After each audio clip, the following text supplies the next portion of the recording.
സത്യമായി ജ്ഞാനമായി ശക്തിയായി സർവേശ്വര മണിടത്ത് പുഷ്പാങ്കണം തന്നിൽ അഞ്ജലി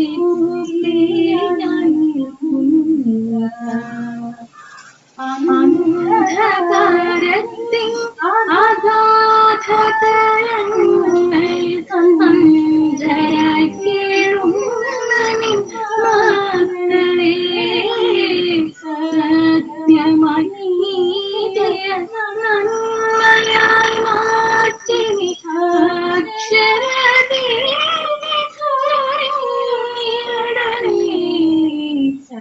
സത്യമായി ജ്ഞാനമായി ശക്തിയ സുലോകനാഥനം സർവേശ്വര മണിനേടത്ത് പുഷ്പാങ്കണം തന്നിൽ അഞ്ജലി അഞ്ജലി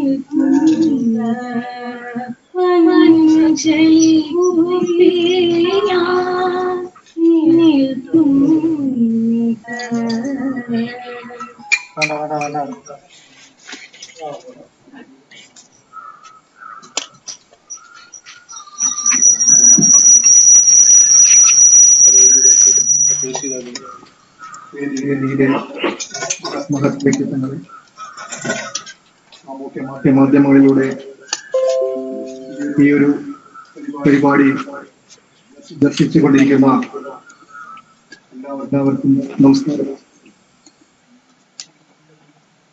കഴിഞ്ഞ കുറെ ദിവസങ്ങളായിട്ട് പൂമുള്ളിയെയും പരിസര പ്രദേശങ്ങളിലെയും ആളുകളുടെ മനസ്സിൽ വളരെയേറെ പ്രയാസങ്ങൾ അനുഭവിച്ചുകൊണ്ടിരിക്കുകയാണ്. RSS നേതൃത്വം കൊടുക്കുന്ന ക്ഷേത്രത്തിൽ പട്ടികജാതി വിഭാഗത്തിൽപ്പെട്ട പെൺകുട്ടിക്ക് വിവാഹം നിഷേധിച്ചു എന്ന വ്യാജ വാർത്ത CPM വ്യാപകമായി പ്രചരിപ്പിച്ചുകൊണ്ടിരിക്കുന്നു. ആ ഒരു പ്രചരണം ചില സംസ്ഥാന നേതാക്കന്മാരും അവരുടെ സൈബർ പോരാളികളും ഏറ്റെടുത്ത് സമൂഹത്തെ തെറ്റിദ്ധരിപ്പിച്ചുകൊണ്ടിരിക്കുന്ന സാഹചര്യത്തിൽ ഇന്നത്തെ ഈ ദിനം വിവേകാനന്ദ സ്വാമികൾ ഗ്രന്ഥാലയം എന്ന് വിശേഷിപ്പിച്ച കേരളത്തെ തീർത്ഥാലയമാക്കുന്നതിന് വേണ്ടി അഹോരാത്രം പ്രവർത്തിച്ച ആചാര്യത്രയങ്ങളായിട്ടുള്ള മഹാത്മാ അയ്യൻകാളിയും ചട്ടമ്പി സ്വാമികളും ശ്രീനാരായണ ഗുരുദേവന്റെയും എല്ലാം ആശയങ്ങളെ ഉൾക്കൊണ്ട് പ്രവർത്തിക്കുന്ന സാമൂഹ്യനീതി കർമ്മസമിതി എല്ലാ വർഷവും നടത്തിവരുന്ന ജയന്തി ആഘോഷം ഇത്തവണ ഈ പൂമുടിയിലെ പരിസരവാസികളുടെ വേദനയും വിഭജിക്കാനുള്ള ശ്രമത്തിന്റെ അവരുടെ പ്രതിഷേധവും കണ്ടുകൊണ്ടാണ് ഇവിടെ ഈ പരിപാടി ഇന്ന് ഈ കേന്ദ്രത്തിലേക്ക്, പ്രാദേശിക കേന്ദ്രത്തിലേക്ക് മാറ്റിയിട്ടുള്ളത്. എന്താണ് ഈ ക്ഷേത്രത്തിന് സംഭവിച്ചിട്ടുള്ളത്? വിവാഹം നടത്തുന്നതിന് വേണ്ടിയിട്ട് ആവശ്യവുമായിട്ട് ക്ഷേത്ര കമ്മിറ്റിയിലെ ഭാരവാഹിയെ സമീപിച്ചു. സാധാരണ പതിവുള്ള കാര്യം തന്നെയാണ്. കത്ത് കൊടുത്തിട്ടൊക്കെ എന്തെങ്കിലും ഇപ്പോൾ ഒരു കോവിഡ് സമയത്ത് അങ്ങനെ അറിയിച്ച സമയത്ത് ഉടനെ തന്നെ ഈ ഒരു കാലം ആയതുകൊണ്ട് കമ്മിറ്റി കൂടി തീരുമാനിച്ച് അറിയിക്കാമെന്നാണ് ക്ഷേത്ര ഭാരവാഹികൾ അറിയിച്ചിട്ടുള്ളത്. അങ്ങനെ കമ്മിറ്റി കൂടിയിട്ട് അവര് അറിയിച്ചു. കോവിഡ് തൊട്ടടുത്ത 2 വാർഡുകൾ, ഈ ക്ഷേത്രം നിൽക്കുന്നതിന്റെ ചുറ്റുമതിലിന്റെ ഒരു 100 മീറ്റർ മാറിയിട്ട് അത്തോളി പഞ്ചായത്തിന്റെയും ഉള്ളിയേരി പഞ്ചായത്തിന്റെയും 2 വാർഡുകൾ കണ്ടെയ്ൻമെന്റ് സോണിൽ ഇരിക്കെ ആരോഗ്യ വകുപ്പിന്റെയും പോലീസിന്റെയും ഒക്കെ അനുമതി വാങ്ങാൻ ഞങ്ങൾക്ക് പോയിട്ട് പ്രയാസമുണ്ട്. അത് നിങ്ങൾ തന്നെ സംഘടിപ്പിച്ചാൽ മതി, നിങ്ങൾ അതിന് കഴിവുള്ളവരാണല്ലോ. കാരണം വന്നിട്ടുള്ളത് പഞ്ചായത്ത് മെമ്പറുടെ ഭർത്താവാണ്. അവരെ കൃത്യമായിട്ട് അത് ബോധ്യപ്പെടുത്തി. പിന്നെ ക്ഷേത്രത്തിലുള്ള മാല ഞങ്ങൾ തയ്യാറാക്കും, ഇവിടുന്ന് കുട്ടികൾക്ക് കല്യാണത്തിനുള്ള മാല ഞങ്ങൾ ഇവിടെ തയ്യാറാക്കുന്നതാണ് അങ്ങോട്ട് അറിയിച്ചിട്ടുള്ളത്. പക്ഷെ നിർഭാഗ്യവശാൽ ഇതൊരു ആയുധമാക്കിയിട്ട് അവരെടുത്തു. ആ കുടുംബത്തിന് ഇതിൽ യാതൊരുവിധ പ്രയാസവും ഇല്ല എന്ന് ഞങ്ങൾക്കറിയാം. കാരണം വ്യാപകമായി പ്രചരണം ഉണ്ടായി. തൊട്ടടുത്ത ദിവസം അദ്ദേഹത്തിന്റെ കുട്ടിയുടെ അച്ഛന്റെ ഒരു പോസ്റ്റ് വന്നു.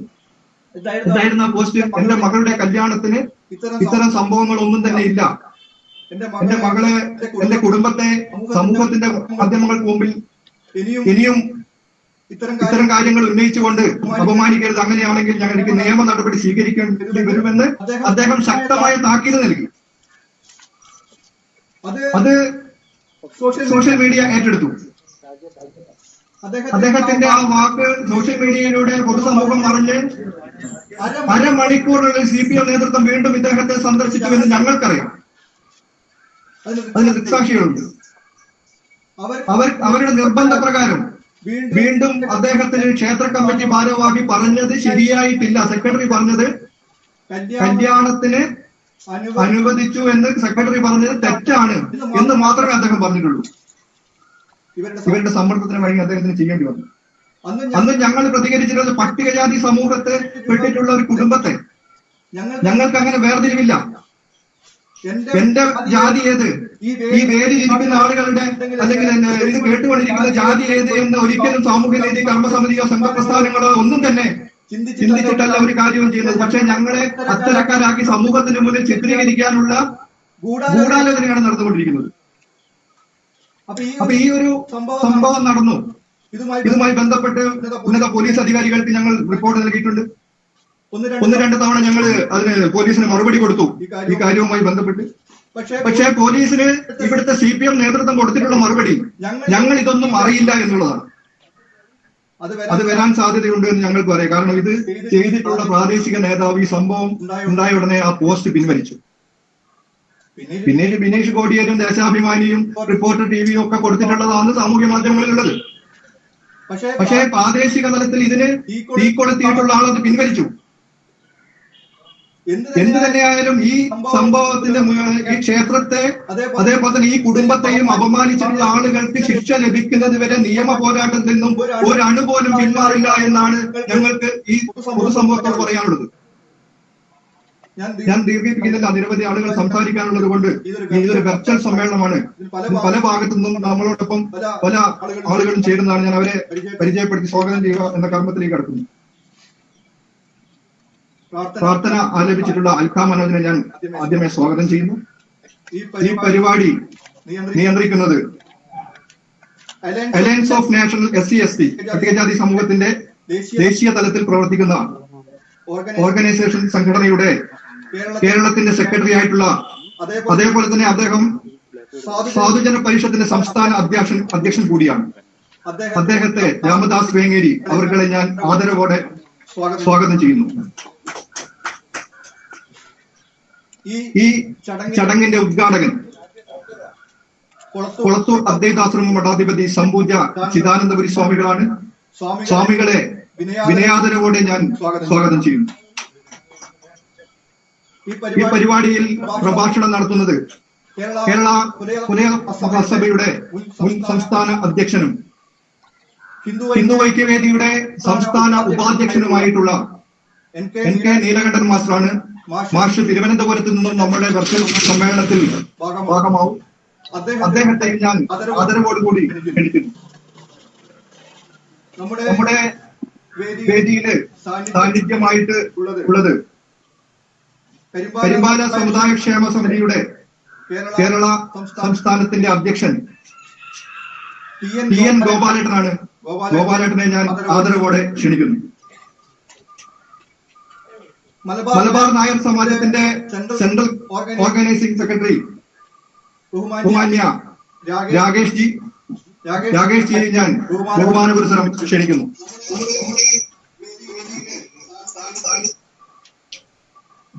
ഈ ചടങ്ങിന്റെ സമാപന സന്ദേശം നൽകുന്നത് രാഷ്ട്രീയ സ്വയംസേവക സംഘത്തിന്റെ പ്രാന്തകാര്യ P ഗോപാലൻകുട്ടി മാസ്റ്ററാണ്. മാസ്റ്ററെ ഞാൻ ആദരവോടെ സ്വാഗതം ചെയ്യുന്നു.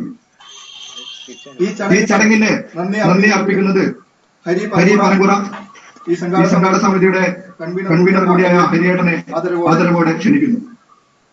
ഈ പരിപാടി വീക്ഷിച്ചുകൊണ്ടിരിക്കുന്ന മുഴുവൻ സോഷ്യൽ മീഡിയയിലൂടെ ശ്രദ്ധിച്ചുകൊണ്ടിരിക്കുന്ന മുഴുവൻ ആളുകളെയും ഈ പരിപാടിയിലേക്ക് ആദരവോടുകൂടി സ്വാഗതം ചെയ്തുകൊണ്ട് ഈ പരിപാടി നിയന്ത്രിക്കുന്നതിന്റെ അധ്യക്ഷ ഭാഷണത്തിനായി രാമദാസിയെ ആദരവോടെ ക്ഷണിക്കുന്നു.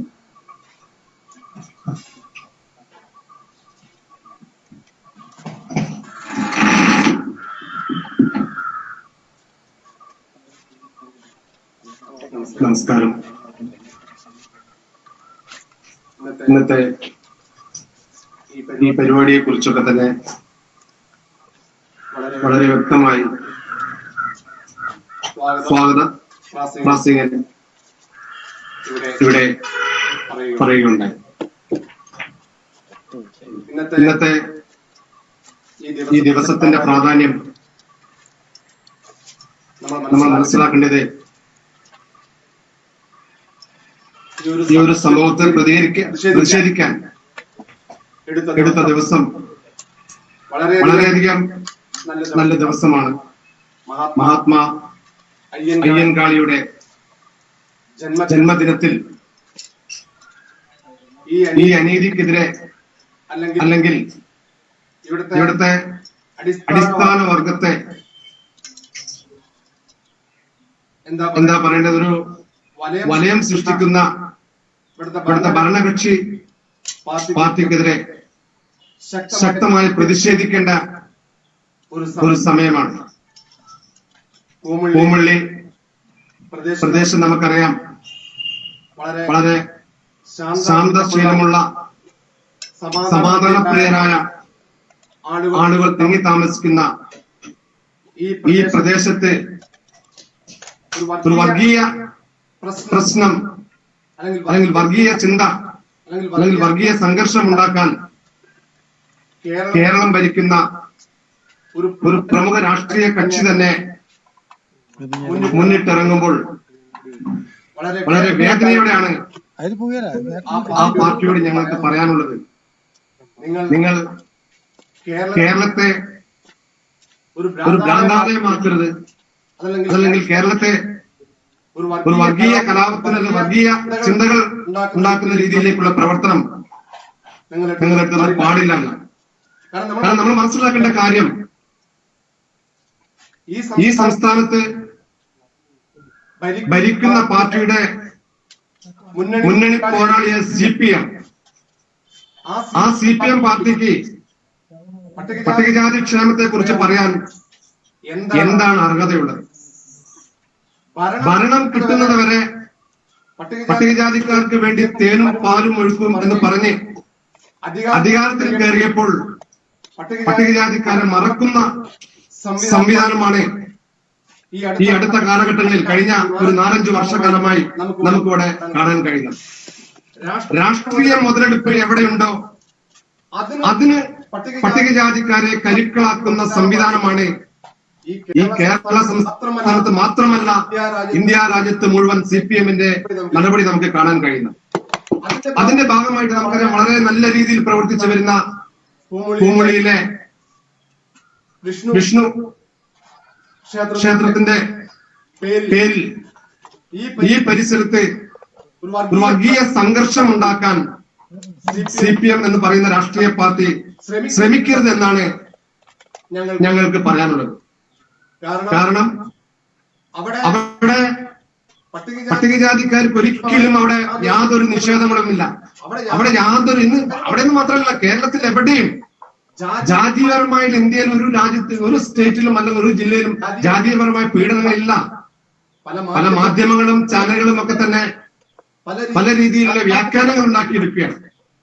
നമുക്കറിയാം, ഇന്ത്യ ഭരിക്കുന്ന നരേന്ദ്രമോദി സർക്കാർ ഈ രാജ്യത്തിന്റെ അഭിമാനമാണ്, ലോകത്തിന്റെ അഭിമാനമാണ് നരേന്ദ്രമോദി സാർ.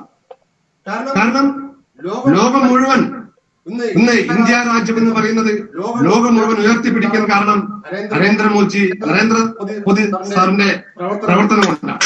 തീർച്ചയായും ഇന്ത്യയിലെ പട്ടികജാതിക്കാർക്ക് ഒരു ഉണർവുണ്ടായിരിക്കുന്ന കഴിഞ്ഞ 10 വർഷക്കാലമായി ഇന്ത്യയിലെ പട്ടികജാതി വർഗ സമൂഹം ഒരു ഉയർത്തെഴുന്നേൽപ്പിന്റെ നിലയിലാണ്.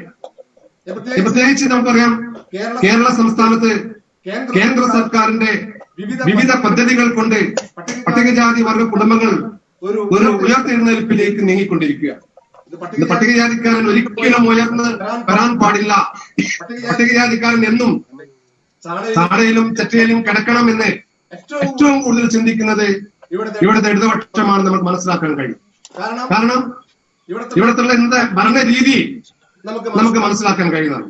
അതുകൊണ്ട് തന്നെ തീർച്ചയായിട്ടും കേരളത്തിലെ എനിക്ക് തോന്നുന്ന ഏകദേശം ഒരു 120ഓളം പട്ടികജാതി സംഘടനകൾ, ചെറുതും വലുതുമായ സംഘടനകൾ നമ്മുടെ കൊച്ചു കേരളത്തിൽ. ഈ സംഘടനകളിലൊക്കെ തന്നെ പ്രചാരണം ചെയ്തിട്ടുണ്ട് 3-4 ഗ്രൂപ്പുകൾ കേരളത്തിലുണ്ടെങ്കിലും ആ ഗ്രൂപ്പുകളിലൊക്കെ തന്നെ ഞങ്ങൾ കൂട്ടായി യോജിച്ച് പ്രവർത്തനം നടത്തുന്ന സംഘടനയുടെ ഒരു ഔദ്യോഗിക ഭാഗമായി നിങ്ങൾക്ക് പറയാണ്, തീർച്ചയായിട്ടും RSSO BJPയോ അതല്ലെങ്കിൽ മറ്റു ഹിന്ദു സംഘടനകളോ ഒരിക്കലും പട്ടികജാതി വർഗക്കാർക്കെതിരായി നീങ്ങിയിട്ടില്ല. ഒരു ക്ഷേത്രങ്ങളും പട്ടികജാതിക്കാരെതിരെ നീങ്ങിയിട്ടില്ല. ഇത് പട്ടികജാതിക്കാരെ തമ്മിൽ തെല്ലിപ്പിക്കാൻ, പട്ടികജാതിക്കാരെ വിഘടിക്കാൻ വേണ്ടിയിട്ടുള്ള ഒരു സംവിധാനമാണ് ഈ പൂമുളി പ്രദേശത്ത് CPM ശ്രമിച്ചുകൊണ്ടിരിക്കുന്നത്. ഇതിനെതിരെ ശക്തമായിട്ടുള്ള പ്രതിഷേധം ഈ അവസരത്തിൽ ഞങ്ങളോട് അറിയിക്കുകയാണ്. ഞങ്ങൾ പറയുന്നത്, തീർച്ചയായിട്ടും കേരളം ഭരിക്കുന്ന CPM പോലുള്ള പാർട്ടിയിലെ താഴേക്കടയിലും മുകൾക്കടയിലും ഇരിക്കുന്ന നേതാക്കന്മാർ ചിന്തിക്കണം. തീർച്ചയായിട്ടും പട്ടികജാതിക്കാരെ ഇവിടെ ആരും ജാതീയപരമായിട്ട് അടിമകളാക്കുന്നില്ല. ഇപ്പോഴും ജാതീയപരമായി അടിമകളാക്കിക്കൊണ്ടിരിക്കുന്നത് പല CPMലെയും തമ്പ്രാക്കന്മാരാണ് നിങ്ങൾ മനസ്സിലാക്കുന്നത്. അതല്ലാതെ കണ്ട് BJPയിലോ അല്ലെങ്കിൽ RSSലോ മറ്റു മുന്നണിയിലെ ഒരു നേതാക്കന്മാരും ഇവിടുത്തെ പട്ടികജാതിക്കാരെ അടിമകളാക്കി വെക്കുന്നില്ല. അതുകൊണ്ട് തന്നെ ഞങ്ങൾ നേരത്തെ അതാണ്, തീർച്ചയായിട്ടും ഹിന്ദു ഐക്യവേദിയായാലും ശരി, നമ്മുടെ സാമൂഹിക സംഘടനയായാലും ശരി, ഞങ്ങളുടെ കൂട്ടായ്മയിൽ കൂടിയ തീർച്ചയായും അവരെന്ത് പരിപാടി ഉണ്ടെങ്കിലും കേരളത്തിലെ പട്ടികജാതി സംഘടനകൾ ഒറ്റക്കെട്ടായിട്ട് ഹിന്ദു ഐക്യവേദിയുടെ പിന്നിൽ അണിനിരക്കാനുള്ള ഏറ്റവും വലിയ കാരണം. അതുകൊണ്ട് ഈ പ്രദേശത്ത് ശാന്തമായ അന്തരീക്ഷം നിലനിൽക്കണമെന്നാണ് ഹിന്ദു വിശ്വാസികളായ ഞങ്ങൾക്കുള്ളത്. അതുകൊണ്ട് ആ സമാധാനത്തെ തകർക്കാൻ ആരും ശ്രമിക്കരുതെന്നാണ് ഈ അയ്യൻകാളി ജയന്തി ദിനത്തിൽ ഞങ്ങൾക്ക് ഇവിടുത്തെ നാട്ടുകാരോട്, ഇവിടുത്തെ പ്രതിഷേധക്കാരോട് പറയാനുള്ളത്. ചെറിയ ചെറിയ പ്രശ്നങ്ങൾ വലിയ വലിയ പ്രശ്നങ്ങളാക്കി മാറ്റാനുള്ള ശ്രമം ഉണ്ടാകരുത് എന്ന് മാത്രം ഈ അവസരത്തിൽ പറഞ്ഞുകൊണ്ട് ഈ പരിപാടി ഉദ്ഘാടനം ചെയ്യുന്നത് നമുക്ക് ഏവർക്കും ആരാധ്യനായ ശ്രീ ചിദാനന്ദപുരി സ്വാമികളാണ്. അദ്ദേഹത്തെ ബഹുമാനപൂർവ്വം ഈ പരിപാടി ഉദ്ഘാടനം ചെയ്യുന്നതിന് വേണ്ടി ആദരവോടെ ക്ഷണിക്കുന്നു.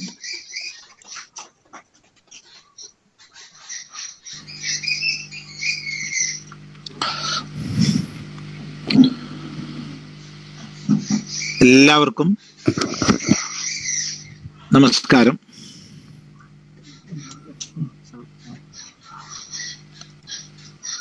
ശബ്ദം കേൾക്കുന്നുണ്ട് എന്നുള്ള വിശ്വാസത്തിൽ നമ്മൾ ആരംഭിക്കുകയാണ്.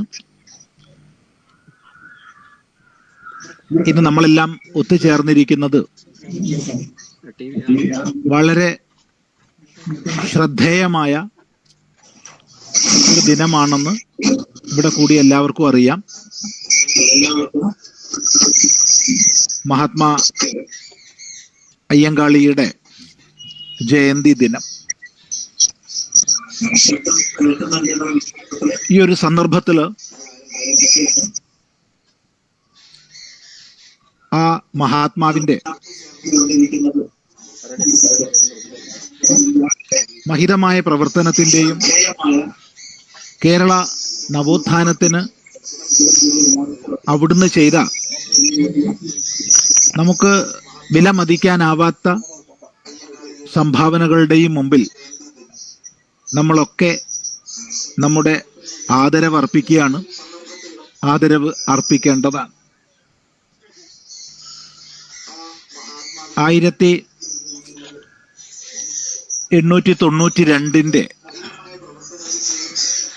നവംബർ മാസത്തിലാണ് വിവേകാനന്ദ സ്വാമികൾ കേരളത്തിന്റെ മധ്യ ദക്ഷിണ മേഖലകളിലൂടെ സഞ്ചരിച്ചത്. മദ്രാസ് മെയിലിന് ഷൊർണൂരിൽ വന്നിറങ്ങി അവിടെ നിന്ന് നടന്നും കാളവണ്ടിയിലും വഞ്ചികളിലും കുതിരവണ്ടിയിലും ഒക്കെ ആയിട്ട് സഞ്ചരിച്ച്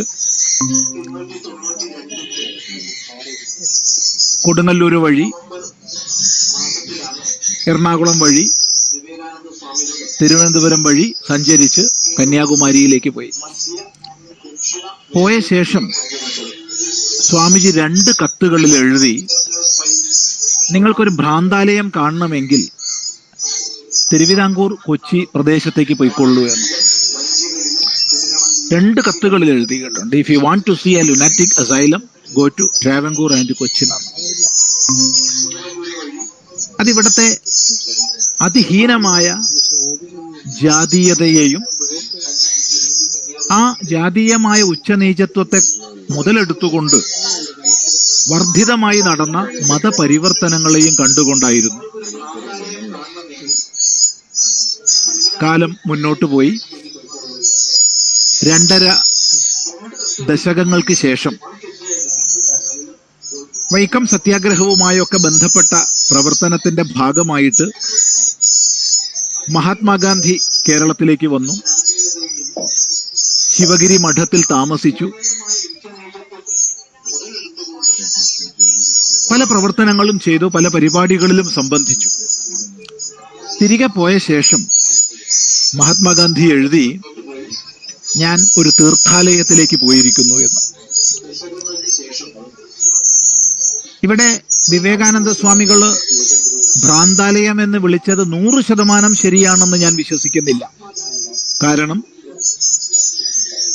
അങ്ങേയറ്റം ഇരുട്ടിന്റെ അപചയത്തിന്റെ ആഴങ്ങളിൽ കഴിയുമ്പോഴും അങ്ങിങ്ങ് പ്രകാശരേഖകള്, പ്രകാശ സ്രോതസ്സുകള് കേരളത്തിലുണ്ടായിരുന്നു. ഇല്ലെന്ന് പറഞ്ഞുകൂടാ. അതുപോലെ തന്നെ മഹാത്മാഗാന്ധി തീർത്ഥാലയം എന്ന് പറഞ്ഞപ്പോഴും കേരളം പൂർണ്ണമായി അങ്ങോട്ട് തീർത്ഥാലയമായി എന്നും ഞാൻ വിശ്വസിക്കുന്നില്ല. കാരണം അന്നും അനേക ഹീനതകൾ നമ്മുടെ നാട്ടിലുണ്ടായിരുന്നു. എന്നാൽ ഭ്രാന്താലയ സദൃശമായ ഒരവസ്ഥ തീർത്ഥാലയ സദൃശമായ ഒരവസ്ഥയിലേക്ക്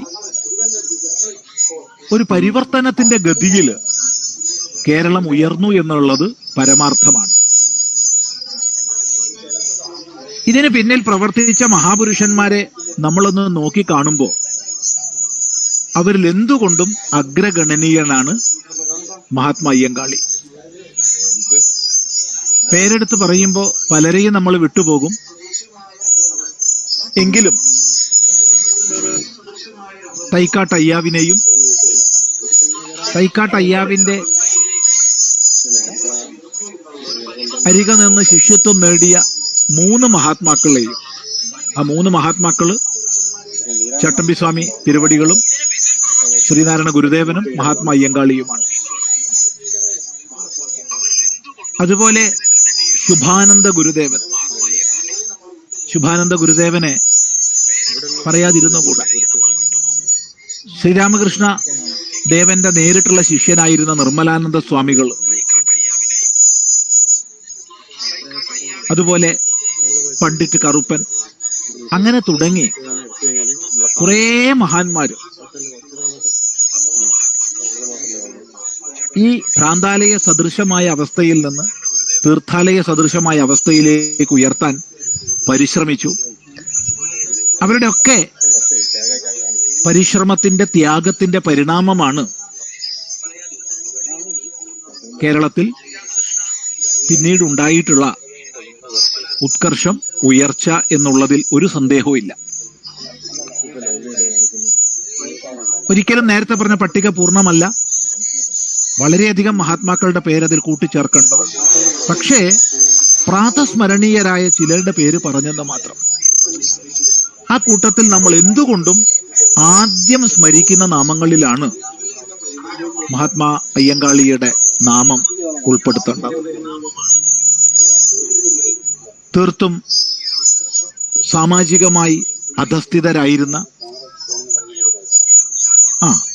ഈ അധസ്ഥിത ഭാവം പ്രാചീനമായി നമുക്ക് കാണാൻ കഴിയുന്നതല്ല. വേദത്തിൽ, വൈദിക ശാസ്ത്രങ്ങളിൽ കാണാൻ കഴിയുന്നതല്ലത്. പിന്നീട് വന്ന സ്മൃതി കാലങ്ങളിലൂടെ, പിന്നീട് വന്ന ദുഷിച്ച വേദവിരുദ്ധങ്ങളായ സ്മൃതികളിലൂടെ അതിഹീനമായ ജാതീയത വികസിച്ചു വന്നു. അതിനെ ഊട്ടി വളർത്തി ആളിക്കത്തിച്ച് വിഭജിച്ച് ഭരിക്കാനുള്ള തന്ത്രങ്ങൾ അധിനിവേശ ശക്തികൾ വർദ്ധിപ്പിച്ചു. ഇവിടുത്തെ അധിനിവേശ ശക്തികൾ ബ്രിട്ടൻ തുടങ്ങിയവര് ആണ് ജാതീയത ഉണ്ടാക്കിയതെന്ന് നമ്മൾ പറഞ്ഞിട്ടില്ല. വേദത്തിന് വിരുദ്ധമായ, ശ്രുതി വിരുദ്ധമായ അനേക സ്മൃതികളിലൂടെ, വിശേഷിച്ചും ശങ്കര സ്മൃതി തുടങ്ങിയ സ്മൃതികളിലൂടെ ഉണ്ടായ അതിഹീനമായ ജാതീയതയെ വളർത്തി വലുതാക്കി സമൂഹത്തെ വിഭജിച്ച് ഭരിക്കുക എന്നുള്ള തന്ത്രത്തിന്റെ ഭാഗമായിട്ട് വളരെയധികം വിപത്തിന് കാരണമായി അധീശ ശക്തികളുടെ, അധിനിവേശ ശക്തികളുടെ പ്രവർത്തനങ്ങൾ. ആ ഒരു ഹീനമായ അവസ്ഥയിൽ നിന്ന് സമാജത്തെ കൈപിടിച്ചുയർത്തിയ മഹാത്മാക്കളെ, മഹാത്മാ അയ്യങ്കാളിയെ പോലുള്ളവരെ നമ്മൾ എന്നും തീർത്തും നതമസ്തകരായി ദിവസവും പ്രണമിക്കണം.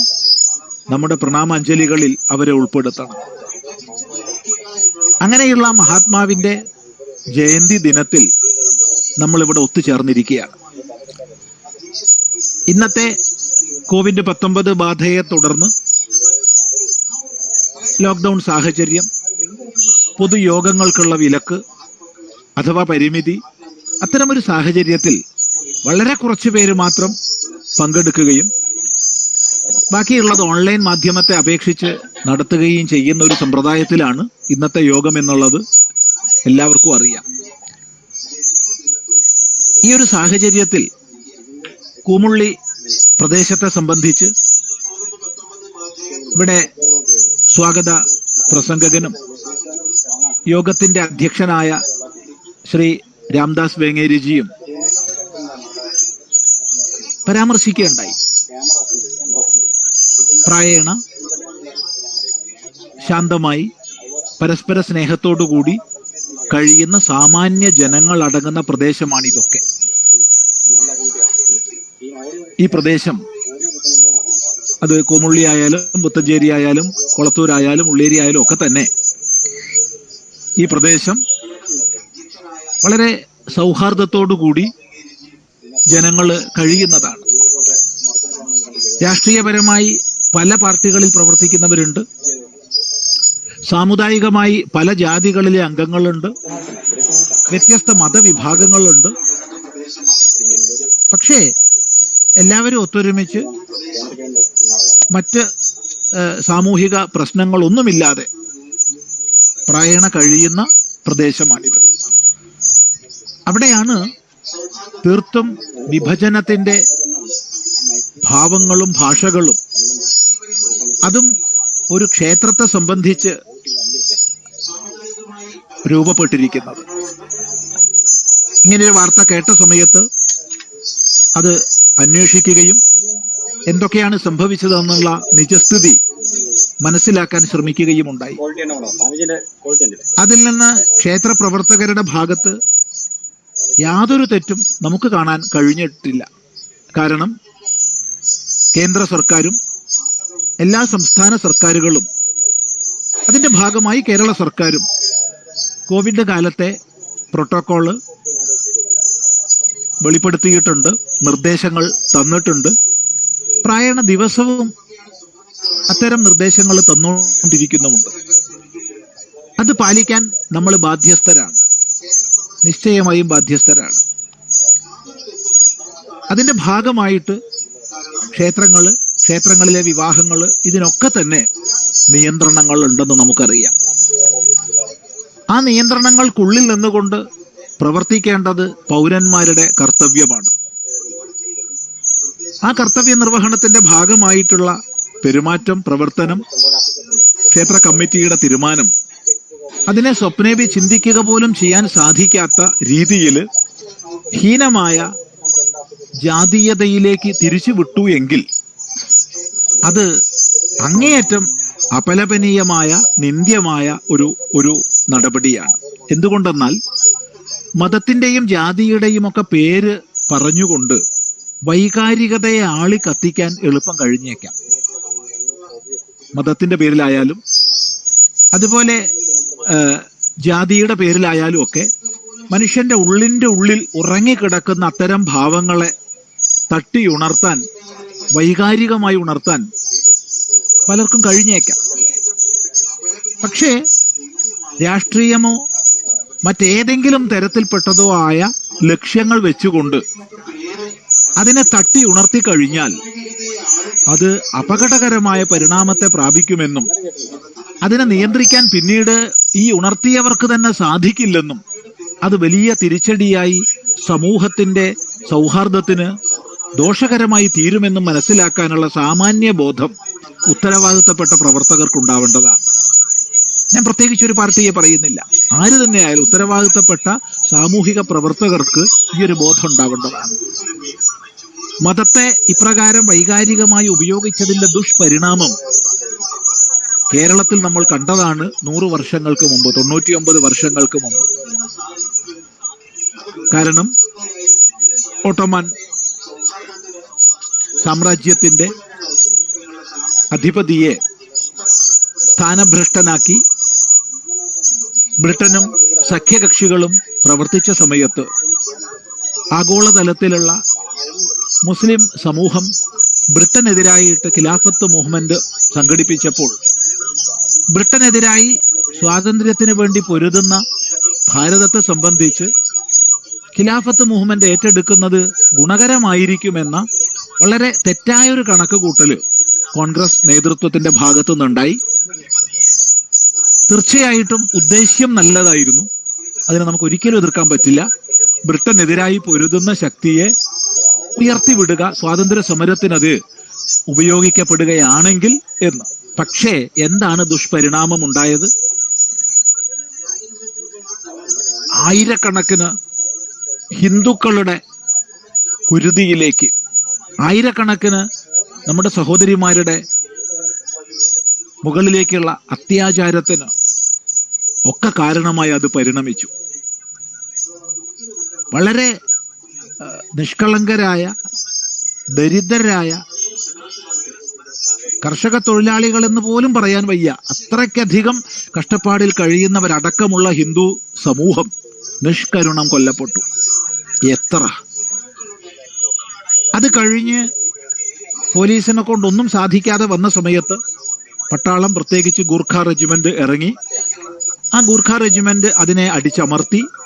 പക്ഷേ സ്വാഭാവികമായി അത്തരമൊരു പരിശ്രമത്തിൽ നിഷ്കളങ്കരായ മുസ്ലിങ്ങളും ഉപദ്രവിക്കപ്പെട്ടിട്ടുണ്ട്, പറയാതിരിക്കാൻ പറ്റില്ല. ഇങ്ങനെ ഇരുവിഭാഗങ്ങളിലും നിഷ്കളങ്കരായ ഒരുപാട് പേരുടെ ജീവൻ വെടിയേണ്ടി വന്നു എന്ന് മാത്രമല്ല, 1921 നടന്ന മാപ്പിള ലഹളയുടെ അനുരണനങ്ങള് ഭാരത വിഭജനം വരെ ചെന്നെത്തി. നമ്മൾ ശ്രദ്ധിക്കേണ്ടതാണ്. സൂചിപ്പിച്ചത് മതത്തെ സംബന്ധിച്ചായാലും ഇതുപോലെ ജാതീയങ്ങളായ വൈകാരിക ഭാവങ്ങളായാലും ഉണർത്തിയെടുക്കാൻ പെട്ടെന്ന് കഴിഞ്ഞെന്ന് വരും. ഒരു അസത്യ പ്രചരണത്തിൽ നിന്നാണ് മാപ്പിള ലഹള ശക്തി പ്രാപിച്ചതെന്ന് നമ്മൾ മറക്കരുത്. മമ്പുറം പള്ളി തീയിട്ട് തകർക്കപ്പെട്ടിരിക്കുന്നു എന്നുള്ള തെറ്റായ വാർത്ത, പൊന്നാനിയിലെ ഒരു പള്ളി ആക്രമിക്കപ്പെട്ടിരിക്കുന്നു എന്ന തെറ്റായ വാർത്ത, ഈ രണ്ട് തെറ്റായ വാർത്തകളാണ്, അസത്യ പ്രചരണങ്ങളാണ് വലിയ അക്രമ പരമ്പരകളുടെ ശക്തി വർദ്ധിപ്പിച്ചത്. ഈ അടുത്തും നമ്മൾ കണ്ടു അത്. ഈ അടുത്തും പൗരത്വ ഭേദഗതി നിയമത്തിനെതിരായിട്ട് വൈദേശികമായിരിക്കുന്ന പണമടക്കം ഉപയോഗിച്ചുകൊണ്ടുള്ള ഇവിടത്തെ അക്രമ പരമ്പരകൾ നമ്മൾ കണ്ടതാണ്. അവിടെയും ഒരു അസത്യ പ്രചരണമായിരുന്നു. ജാമിയ മിലിയ സർവകലാശാലയിൽ 2 പേര് കൊല്ലപ്പെട്ടു എന്ന്. അങ്ങനെ സംഭവമില്ല, നമ്മൾ അറിഞ്ഞതാണ്. ഇങ്ങനെ അസത്യ പ്രചരണങ്ങൾ ചെയ്തുകൊണ്ട് വൈകാരികത ആളി കത്തിക്കാൻ ആർക്കും സാധിക്കും.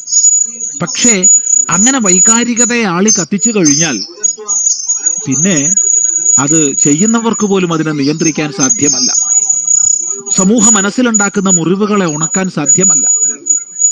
ഏകോദര സഹോദരങ്ങളായി നമ്മുടെ സമൂഹത്തിൽ കഴിയുന്ന വ്യക്തികൾക്കിടയ്ക്ക് വിഭജനത്തിന്റെ മതിലുകൾ സൃഷ്ടിക്കുകയല്ല വേണ്ടത്, ആ മതിലുകളെ ഇല്ലാതാക്കുകയാ വേണ്ടത്. ചിന്തിക്കുക. ഇവിടെയാണ് ഈ ഒരു ക്ഷേത്രത്തില് കോവിഡ് സാഹചര്യത്തിൽ പാലിക്കേണ്ടുന്ന പ്രോട്ടോകോള് മര്യാദ പാലിച്ചു എന്നുള്ള നിയമപരമായ ഉത്തരവാദിത്തം നിർവഹിച്ചതിന്റെ പേരിൽ അത് തീർത്തും ജാതീയമായി തിരിച്ചു വിട്ടുകൊണ്ട് പട്ടികജാതി പട്ടികവർഗ വിഭാഗത്തിൽപ്പെട്ടവരായതുകൊണ്ടാണ് അവർക്ക് വിവാഹം നിഷേധിച്ചത് എന്ന രീതിയിൽ പ്രചരിപ്പിക്കുകയും ആ രീതിയിൽ വലിയ ഇന്നത്തെ നവ മാധ്യമങ്ങളെ, സാങ്കേതിക മാധ്യമങ്ങളെ വിനിയോഗിച്ചുകൊണ്ട് പ്രവർത്തിക്കുകയും ചെയ്ത ദുരവസ്ഥ നമുക്ക് നോക്കിക്കാണേണ്ടി വന്നത്. ഇവിടെ സത്യം തിരിച്ചറിയുന്ന നമ്മുടെ സഹോദരങ്ങളെ നമ്മൾ അറിയിച്ചേ മതിയാവും. അതിനുള്ള പ്രവർത്തനം പ്രാദേശികമായി ചെയ്തേ മതിയാവൂ. കാരണം നമുക്ക് മതിലുകൾ കെട്ടുകയല്ല വേണ്ടത്. നമ്മുടെ കുടുംബത്തെയും വ്യക്തിയെയും തമ്മിൽ അകറ്റുന്ന മതിലുകൾ ഇല്ലാതാക്കുകയാണ് വേണ്ടത്. അതിനാണ് നവോത്ഥാന നായകന്മാർ പ്രവർത്തിച്ചത്. അതിനാണ് ചട്ടമ്പി സ്വാമികളായാലും മഹാത്മാ അയ്യങ്കാളി ആയാലും ശ്രീനാരായണ ഗുരുദേവനായാലും ശുഭാനന്ദ ഗുരുദേവനായാലും നിർമ്മലാനന്ദ സ്വാമികളായാലും പ്രവർത്തിച്ചത്. അതുപോലുള്ള മഹാപുരുഷന്മാരൊക്കെ പ്രവർത്തിച്ചത് മതിലുകൾ കെട്ടാനല്ല, മതിലുകൾ തകർക്കാനാണ്. ഈ ഒരു സാഹചര്യത്തിൽ ഇന്നത്തെ ദിവസം തന്നെ ഇത്തരമൊരു സമ്മേളനം നടത്തി സമൂഹത്തിലൊരു അവബോധം സൃഷ്ടിക്കാൻ വേണ്ടി പ്രവർത്തിച്ച ഈ ഇതിന്റെ പ്രവർത്തകരെ നമ്മൾ അഭിനന്ദിക്കുകയാണ്. തീർച്ചയായിട്ടും ഇവിടെ ഭാരതത്തെ സംബന്ധിച്ച്, ലോകത്തിലെല്ലാ പ്രദേശങ്ങളെ സംബന്ധിച്ചും വർണ്ണത്തിന്റെ പേരിലും വർഗത്തിന്റെ പേരിലും ലിംഗത്തിന്റെ പേരിലും ഒക്കെ ഉച്ചനീചത്വങ്ങൾ പല കാലഘട്ടങ്ങളിൽ ഉണ്ടായിട്ടുണ്ട്. അമേരിക്കയിലും യൂറോപ്പിൽ വ്യാപകമായും തൊലിയുടെ വർണ്ണമനുസരിച്ച് മനുഷ്യന്മാരെ കച്ചവടം ചെയ്യുന്ന ആഭാസം എത്രമാത്രം ഉണ്ടായിരുന്നു എന്ന് നമ്മൾ മറക്കരുത്. ആഫ്രിക്കയിൽ നിന്ന്, അതുപോലെ കരീബിയൻ രാജ്യങ്ങളിൽ നിന്ന് പിടിച്ചു കൊണ്ടുപോയി മനുഷ്യന്മാരായി പോലും അംഗീകരിക്കാതെ എന്തെല്ലാം നമ്മുടെ സഹോദരങ്ങളെ കൊണ്ട് ചെയ്യിച്ചു. താത്പര്യം സൂചിപ്പിച്ചത് ലോകത്തിന്റെ എല്ലാ പ്രദേശങ്ങളിലും വർണ്ണത്തിന്റെയും വർഗത്തിന്റെയും ഒക്കെ പേരില് ചൂഷണങ്ങളും മാനുഷികമായ പരിഗണന പോലും നൽകാത്ത തരത്തിൽപ്പെട്ട ഹീനങ്ങളായ ആഭാസങ്ങളും നടന്നിട്ടുണ്ട്. ഭാരതത്തിലും ഉണ്ടായിട്ടുണ്ട്, കേരളത്തിലും ഉണ്ടായിട്ടുണ്ട്. പക്ഷേ നേരത്തെ സൂചിപ്പിച്ച നവോത്ഥാന നായകന്മാരുടെ പ്രവർത്തനങ്ങൾ അത് ഏറ്റെടുത്തുകൊണ്ട് രാഷ്ട്രീയ, സാമൂഹിക, സാംസ്കാരിക പ്രസ്ഥാനങ്ങൾ പ്രവർത്തിച്ചതിന്റെ ഒക്കെ പരിണാമമായിട്ട് അതിനെയൊക്കെ നമ്മൾ ജയിച്ചിട്ടുണ്ട്.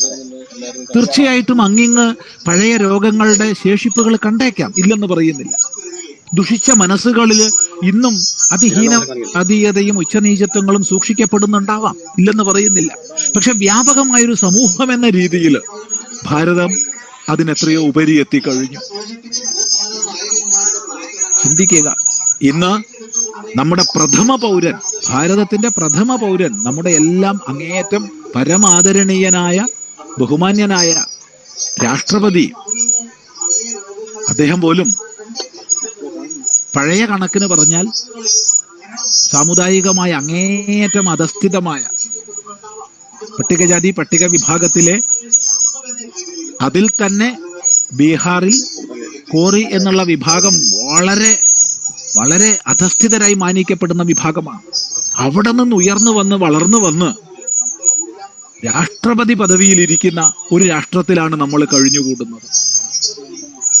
മറക്കരുത്, ഇവിടെ വ്യത്യസ്ത മതവിഭാഗങ്ങളിൽപ്പെട്ടവര് പരമോന്നതങ്ങളായ പദവികളിൽ ഇരുന്നത് മറക്കരുത്. അതിലൊരിക്കലും മറക്കരുതാത്തതുണ്ട്. സത്യാസത്യങ്ങള് പദവികളെല്ലാം അനുഭവിച്ചുകൊണ്ട് തന്നെ ഹീനവാക്യങ്ങൾ പ്രവർത്തിക്കുന്നതിനും നമ്മുടെ മുമ്പിൽ ദൃഷ്ടാന്തങ്ങളുണ്ട്. 10 വർഷം ഭാരതത്തിന്റെ 2ാമത്തെ പൗരനായിരുന്നു ഉപരാഷ്ട്രപതിയായിട്ട്. അങ്ങനെ 10 വർഷം ഉപരാഷ്ട്രപതി സ്ഥാനത്തിരുന്നാൽ, പ്രധാനമന്ത്രിക്ക് മുകളിലാണല്ലോ പ്രോട്ടോകോളില്, ആ പദവിയിലിരുന്ന വ്യക്തി അൻസാരി പദവി ഒഴിഞ്ഞ് 10 വർഷം 2 ടേം പൂർത്തിയാക്കി ഒഴിഞ്ഞ സമയത്ത് ആദ്യം ചെയ്ത പ്രസംഗത്തിൽ തന്നെ ഭാരതത്തിൽ മുസ്ലിം സമൂഹം ഏൽക്കേണ്ടി വരുന്ന പീഡനങ്ങളെ കുറിച്ച് പ്രസംഗിച്ചു എന്ന് പറയുമ്പോൾ ആ മിഥ്യാചാരത്വം എത്രയാണെന്ന് ഓർമ്മിക്കുക. അപ്പൊ താല്പര്യം എന്താണ് സൂചിപ്പിച്ചതെന്ന് വെച്ചാൽ, ഈ നന്മയെ കണ്ട് നന്മയുടെ ഭാഗമായിട്ട് അതിനെ വർദ്ധിപ്പിക്കാനുള്ള പരിശ്രമം നമുക്ക് ചെയ്യാം. നന്മയുടെ ഭാഗത്തെ എല്ലാ തരത്തിലും അനുഭവിച്ചുകൊണ്ട് അതിനെ വിപരീതമായി സമൂഹത്തിൽ അവതരിപ്പിക്കാം. ഇത് രണ്ടും നമുക്ക് ചെയ്യാം. പക്ഷെ എന്ത് ചെയ്യുമ്പോഴും ഒന്ന് നമ്മൾ ഓർമ്മിക്കണം, ഈ സമാജത്തിന്റെ സുസ്ഥിതി, അതിൽ കൂടുതൽ കൂടുതൽ മുറിവുകൾ ഉണ്ടാക്കാതിരിക്കണമെന്നുള്ള പക്വതയാർന്ന ഒരു പൗരബോധം, അത് നമുക്കില്ലാതെയായി പോകരുത്. ഇവിടെ സംഭവിക്കുന്നത് അതാണ്. അതിനെ അങ്ങേയറ്റം പ്രതിഷേധിച്ചേ മതിയാവും. ആ പ്രതിഷേധം വിപരീതമായ ഭാവത്തിലാവരുത്. ഒരിക്കലും എന്തെങ്കിലും അടിച്ച് തകർക്കലുകളോ അല്ലെങ്കിൽ മറ്റക്രമങ്ങളോ അല്ല നമ്മുടെ സ്വീകരണീയമായ മാർഗം. മറിച്ച് വീടാന്തരം സമ്പർക്കങ്ങളെ ചെയ്ത്, ഗൃഹസമ്പർക്കങ്ങളിലൂടെ വസ്തുതയെ തിരിച്ചറിയിച്ച് എന്താണ് നടന്നതെന്ന് അറിയിക്കുകയാണ് വേണ്ടത്.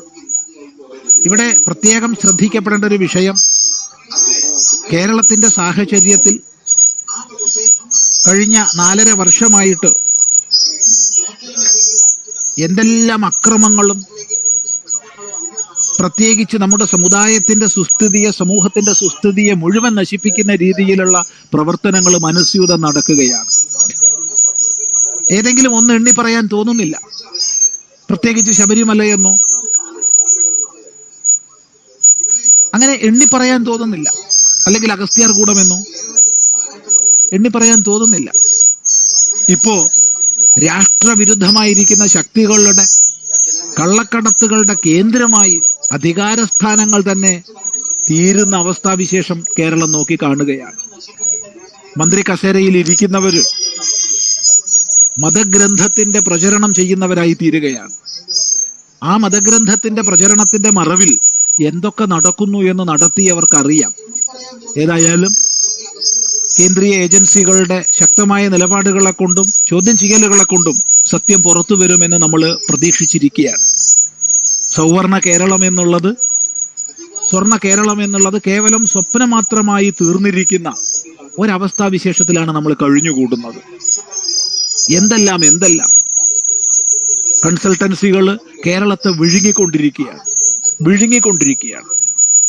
ലോകത്തില് ഏറ്റവും അധികം രാജ്യങ്ങളിൽ കരിമ്പട്ടികയിൽ ഏർപ്പെടുത്തപ്പെട്ട അല്ലെങ്കിൽ ചേർക്കപ്പെട്ട കൺസൾട്ടൻസിയെ ശബരിമല വിമാനത്താവളം ഉണ്ടാക്കാൻ വേണ്ടി നിയോഗിക്കുകയും വെറും 32 കടലാസ് മാത്രം അവരുടെ കയ്യിൽ നിന്ന് റിപ്പോർട്ട് വാങ്ങി 4 കോടി രൂപ അവർക്ക് കൊടുക്കുകയും ചെയ്ത കേരളത്തെക്കുറിച്ച് എന്തു പറയാനാണ്? ചിന്തിക്കുക. ഓണക്കിറ്റിൽ നിന്ന് പോലും കൈയിട്ട് വരുന്ന അവസ്ഥയാണ്. അതുകൊണ്ട് തന്നെ സമൂഹത്തിൽ വ്യാപകമായി രാഷ്ട്രീയ അതീതമായി ഈ ഭരണ സംവിധാനത്തിന് നേർക്ക് വിമർശനം ഉയരുന്നുണ്ട്. അത് രാഷ്ട്രീയ അതീതമായിട്ട് ഭരിക്കുന്ന പാർട്ടിയുടെ തന്നെ വിചാരശീലന്മാരായ പ്രവർത്തകന്മാര്, വസ്തുതയെ മനസ്സിലാക്കാൻ വേണ്ടി കഴിവുള്ളവര്, അന്ധമായ രാഷ്ട്രീയാന്ധ്യം ഇല്ലാത്തവര് ചിന്തിക്കുന്നുണ്ട്. അതുകൊണ്ട് തന്നെ അങ്ങും ഇങ്ങും എല്ലാം ഇതിനെതിരായിട്ടുള്ള സംഭാഷണങ്ങൾ, ഇന്നത്തെ വ്യവസ്ഥയ്ക്ക് എതിരായിട്ടുള്ള സംഭാഷണങ്ങൾ എല്ലായിടത്തും നടക്കുന്നുണ്ട്. ഇന്നത്തെ കോവിഡ് ലോക്ക്ഡൌൺ സാഹചര്യം ഇല്ലായിരുന്നെങ്കിൽ കേരളം ഇതൊന്നും അല്ലായിരുന്നു സ്ഥിതി. എന്ന് മാത്രമല്ല, ഒന്നിന് പിറകെ ഒന്നായി ഹിന്ദു വിരുദ്ധ നിലപാടുകൾ ആവർത്തിച്ചുകൊണ്ടിരിക്കുകയാണ്. അത് പറയാതെ വയ്യ. പാരിസ്ഥിതിക സന്തുലനത്തിന്റെ കേന്ദ്രങ്ങളായ ക്ഷേത്രങ്ങളിലെ കുളത്തിലെ മത്സ്യത്തെ പിടിച്ച് വിൽക്കുന്ന ആഭാസം ഇതാ തുടങ്ങാൻ പോവുകയാണ്. അതിനെ ഒറ്റക്കെട്ടായി എതിർത്തേ മതിയാവും. ക്ഷേത്രഭൂമികള് പാട്ടത്തിന് കൊടുക്കാൻ തീരുമാനിച്ചു. ബഹുമാനപ്പെട്ട കോടതിയുടെ ഇടപെടലിനെ തുടർന്ന് തൽക്കാലത്തേക്ക് നിർത്തിവെച്ചിരിക്കുകയാണ്. ക്ഷേത്രത്തിലെ വിളക്ക് തുടങ്ങി സമർപ്പിക്കപ്പെട്ട വസ്തുക്കൾ ലേലം ചെയ്യാനുള്ള തീരുമാനവും വളരെ വൈപരീത്യമാർന്നതായി. അവിടെയും കോടതിയാണ് നമ്മുടെ രക്ഷയ്ക്ക് എത്തിയത്. തീർത്തും ഹിന്ദു സമൂഹത്തെ അപമാനിക്കുന്ന രീതിയിലുള്ള പ്രവർത്തനങ്ങൾ ഒന്നിനു പിറകെ ഒന്നായി നടക്കുകയാണ്. പറയാതിരിക്കാൻ വയ്യ. ഈ സമയത്ത് നേരത്തെ സൂചിപ്പിച്ച ഭരണകക്ഷിക്കും മറ്റും എതിരായിട്ടുള്ള ഗ്രാമീണ തലത്തിലുള്ള സംഭാഷണങ്ങൾ വർദ്ധിക്കുമ്പോൾ അതിനൊന്നും ഉത്തരം പറയാൻ സാധിക്കാത്ത അവസ്ഥയിൽ വാർത്തകളെ തിരിച്ചുവിട്ട്, സംഭാഷണങ്ങളെ തിരിച്ചുവിട്ട് എങ്ങനെയെങ്കിലും രക്ഷപ്പെടാൻ പ്രാദേശിക നേതൃത്വങ്ങൾ പരിശ്രമിക്കുകയാണ്.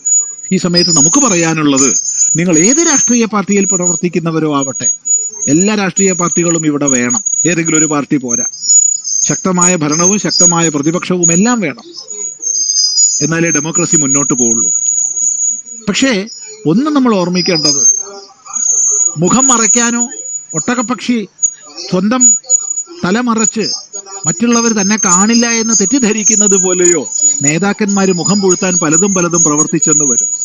പക്ഷെ സാമാന്യന്മാരായ വ്യക്തികൾ ഏത് രാഷ്ട്രീയ പാർട്ടിയിൽപ്പെട്ടവരാണെങ്കിലും സത്യമറിയാനുള്ള വിചാരം ചെയ്യുകയും നിരീക്ഷണം ചെയ്യുകയും നമുക്ക് പ്രധാനം രാഷ്ട്രമാണെന്നും നമുക്ക് പ്രധാനം നമ്മുടെ നാടാണെന്നും, ആ നാടെന്നുള്ളത് രാഷ്ട്രമായാലും സംസ്ഥാനമായാലും ജില്ലയായാലും നമ്മുടെ ഗ്രാമമായാലും അവിടുത്തെ സ്നേഹ സൗഹാർദ്ദപൂർണമായ ജീവിതക്രമമാണെന്നും നമ്മൾ എല്ലാവരും ഓർമ്മിക്കണം. അതിന് വിഘാതമാകുന്ന ഒരു പ്രവർത്തനവും ഉണ്ടായിക്കൂടാ. ഒരു പ്രവർത്തനവും ഉണ്ടാവുന്നത് യഥാസമയം തിരിച്ചറിഞ്ഞ് അതിനെ ഇല്ലാതാക്കാനുള്ള വളരെ പ്രായോഗികവും പുരോഗമനപരവുമായ രീതിയിൽ നമ്മൾ ചിന്തിക്കുകയും പ്രവർത്തിക്കുകയും വേണം. അതിന് സമൂഹത്തിന് പ്രേരണ നൽകുന്ന ഒന്നായി ഈ സമ്മേളനം തീരും എന്നുള്ളതിൽ യാതൊരു സംശയവുമില്ല. തീരട്ടെ എന്ന് ആശംസിക്കുകയാണ്. പ്രത്യേകിച്ച് നമ്മുടെ നവോത്ഥാന നായകന്മാരിൽ എന്തുകൊണ്ടും അഗ്രഗണനീയനായ മഹാത്മാ അയ്യങ്കാളിയുടെ ഈ ഒരു ജയന്തി ദിവസം നാം ഒന്നാണെന്നും ഒന്നായിരിക്കണമെന്നും ഒന്നായിരുന്നാൽ മാത്രമേ ഉയരാൻ സാധിക്കൂ എന്നുമുള്ള വേദത്തിന്റെ ആഹ്വാനം, സംഗച്ഛധ്വം സംവദധ്വം എന്നുള്ള വേദത്തിന്റെ ആഹ്വാനം, നിങ്ങൾ ഒന്നിച്ച് നല്ലതിലേക്ക് നടക്കുവിൻ, നിങ്ങൾ ഒന്നിച്ച് നല്ലതിനെ പറയുവിൻ എന്നുള്ള വേദത്തിന്റെ ആഹ്വാനം, അത് കേട്ട് അത് ഉൾക്കൊണ്ട് അതിന് വിഘാതമാകുന്ന പ്രവർത്തനം ഏത് ഭാഗത്തുനിന്ന് വന്നാലും അതിനെ അവഗണിക്കേണ്ടത് അവഗണിച്ചും എതിർക്കേണ്ടത് എതിർത്തും മുളയിലെ നുള്ളാൻ പരിശ്രമിച്ചും നമ്മുടെ സമൂഹത്തിന്റെ സുസ്ഥിതി ഉറപ്പുവരുത്തുക, അതിനായിക്കൊണ്ടുള്ള പ്രവർത്തനങ്ങൾ ചെയ്യുക. അതിന് തീർച്ചയായിട്ടും ഇത് സഹായകമാകട്ടെ എന്ന് ഹാർദമായി ആശംസിക്കുന്നു. എല്ലാ ശുഭ സങ്കല്പങ്ങളും സമർപ്പിച്ചുകൊണ്ട്, എല്ലാ ശുഭാശംസകളും നേർന്നുകൊണ്ട്, എല്ലാ അർത്ഥത്തിലും ഭാവത്തിലും ഈ സമ്മേളനം വിജയകരമാകട്ടെ എന്ന് വീണ്ടും സങ്കല്പിച്ചുകൊണ്ട് എല്ലാവരുടെയും സങ്കല്പത്തോടുകൂടി ഇത് ഉദ്ഘാടനം ചെയ്തതായി പറയട്ടെ. വാക്കുകൾ ഉപസംഹരിക്കുന്നു. നമസ്തേ.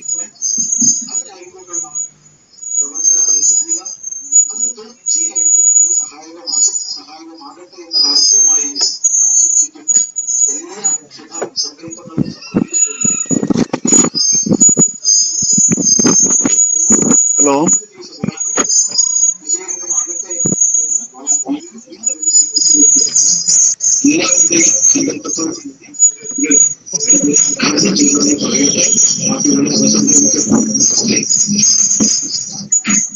ഹിന്ദു ഐക്യവേദിയുടെയും സാമൂഹ്യനീതി കർമ്മസമിതിയുടെയും പ്രവർത്തനങ്ങളിൽ വിശാല ശക്തിയായി എന്നും ഞങ്ങൾക്ക് ഒപ്പം പ്രവർത്തിക്കുന്ന SNDPയുടെ ആരാധ്യനായ ബേപ്പൂർ യൂണിയൻ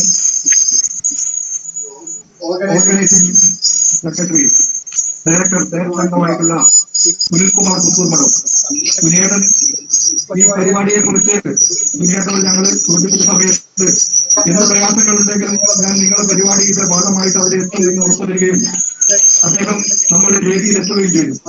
അദ്ദേഹത്തെ ഞാൻ ആദരപൂർവ്വം ക്ഷണിക്കുകയാണ്, സ്വാഗതം ചെയ്യുകയാണ്.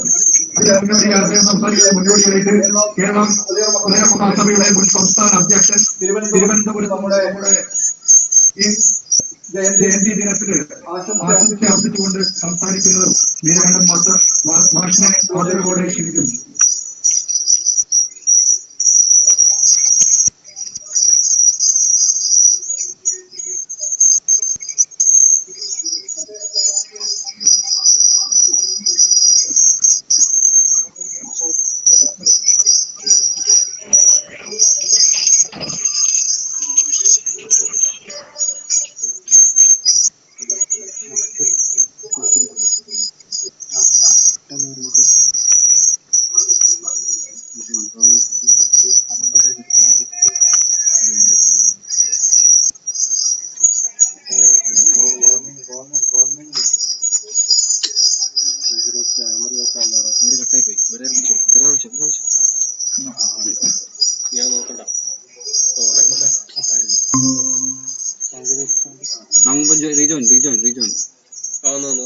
Rejoin.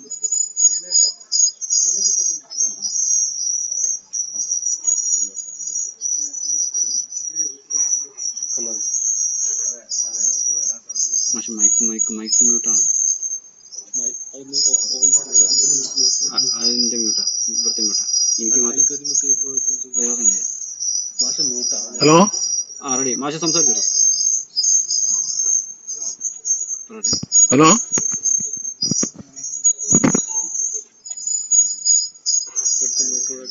മാഷ കേൾക്കാം, പറയാം.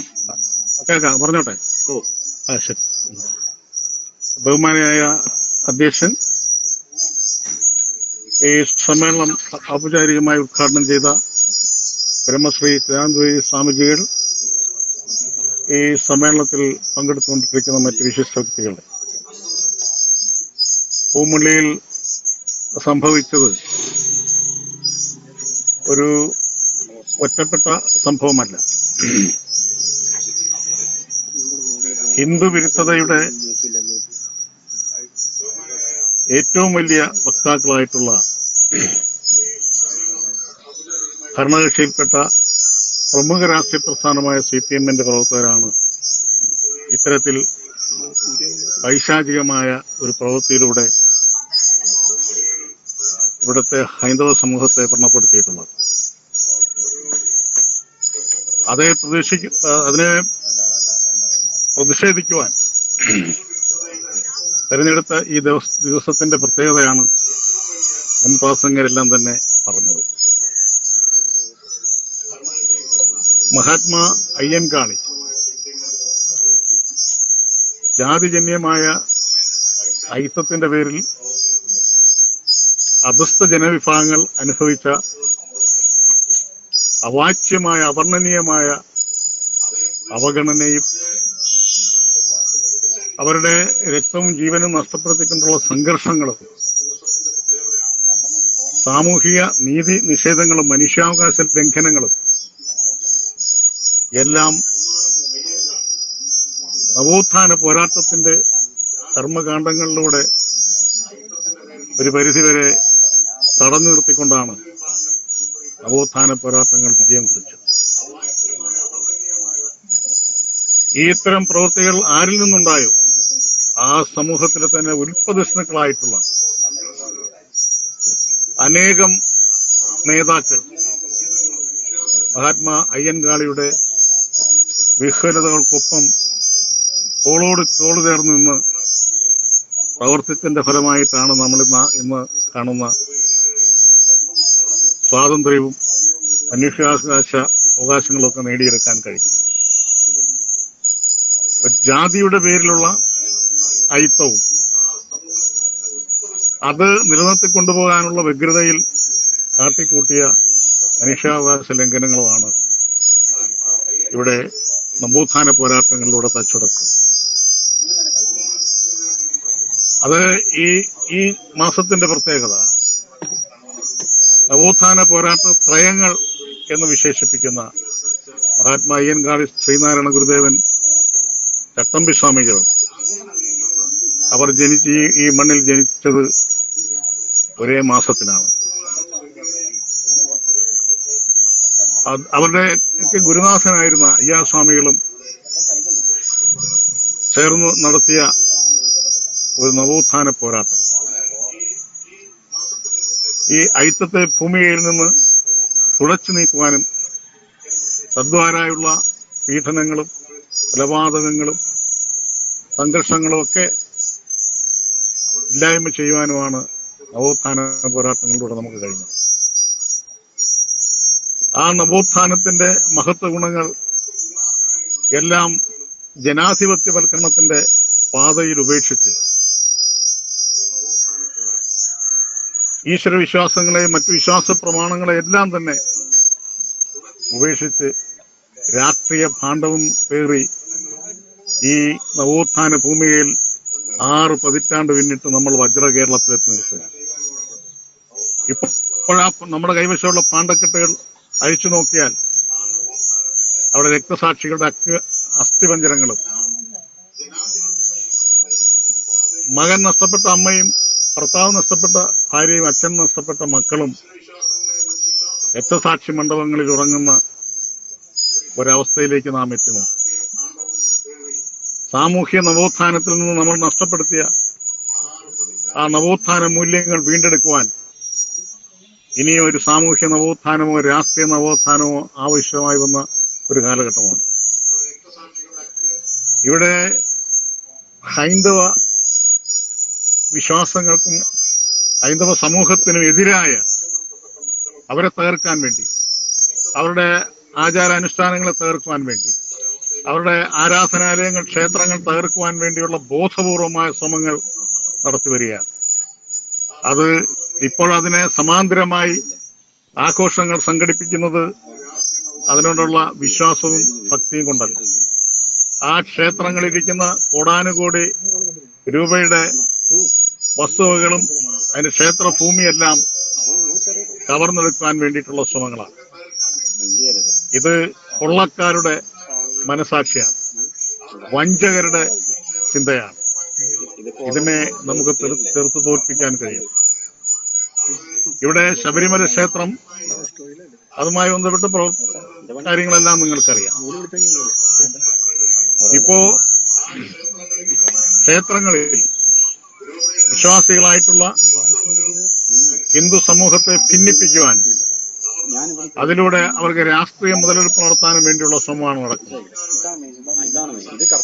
ഇനി നമ്മൾ പോരാടിയത് അലിഖിത ശാസനങ്ങളോട്, അന്നത്തെ ജാതി വ്യവസ്ഥയോടുമായിരുന്നെങ്കിൽ ഇന്ന് നവരാഷ്ട്രീയ നപുംസകങ്ങളോടാണ് നമുക്ക് പോരാടേണ്ടി വരുന്നത്.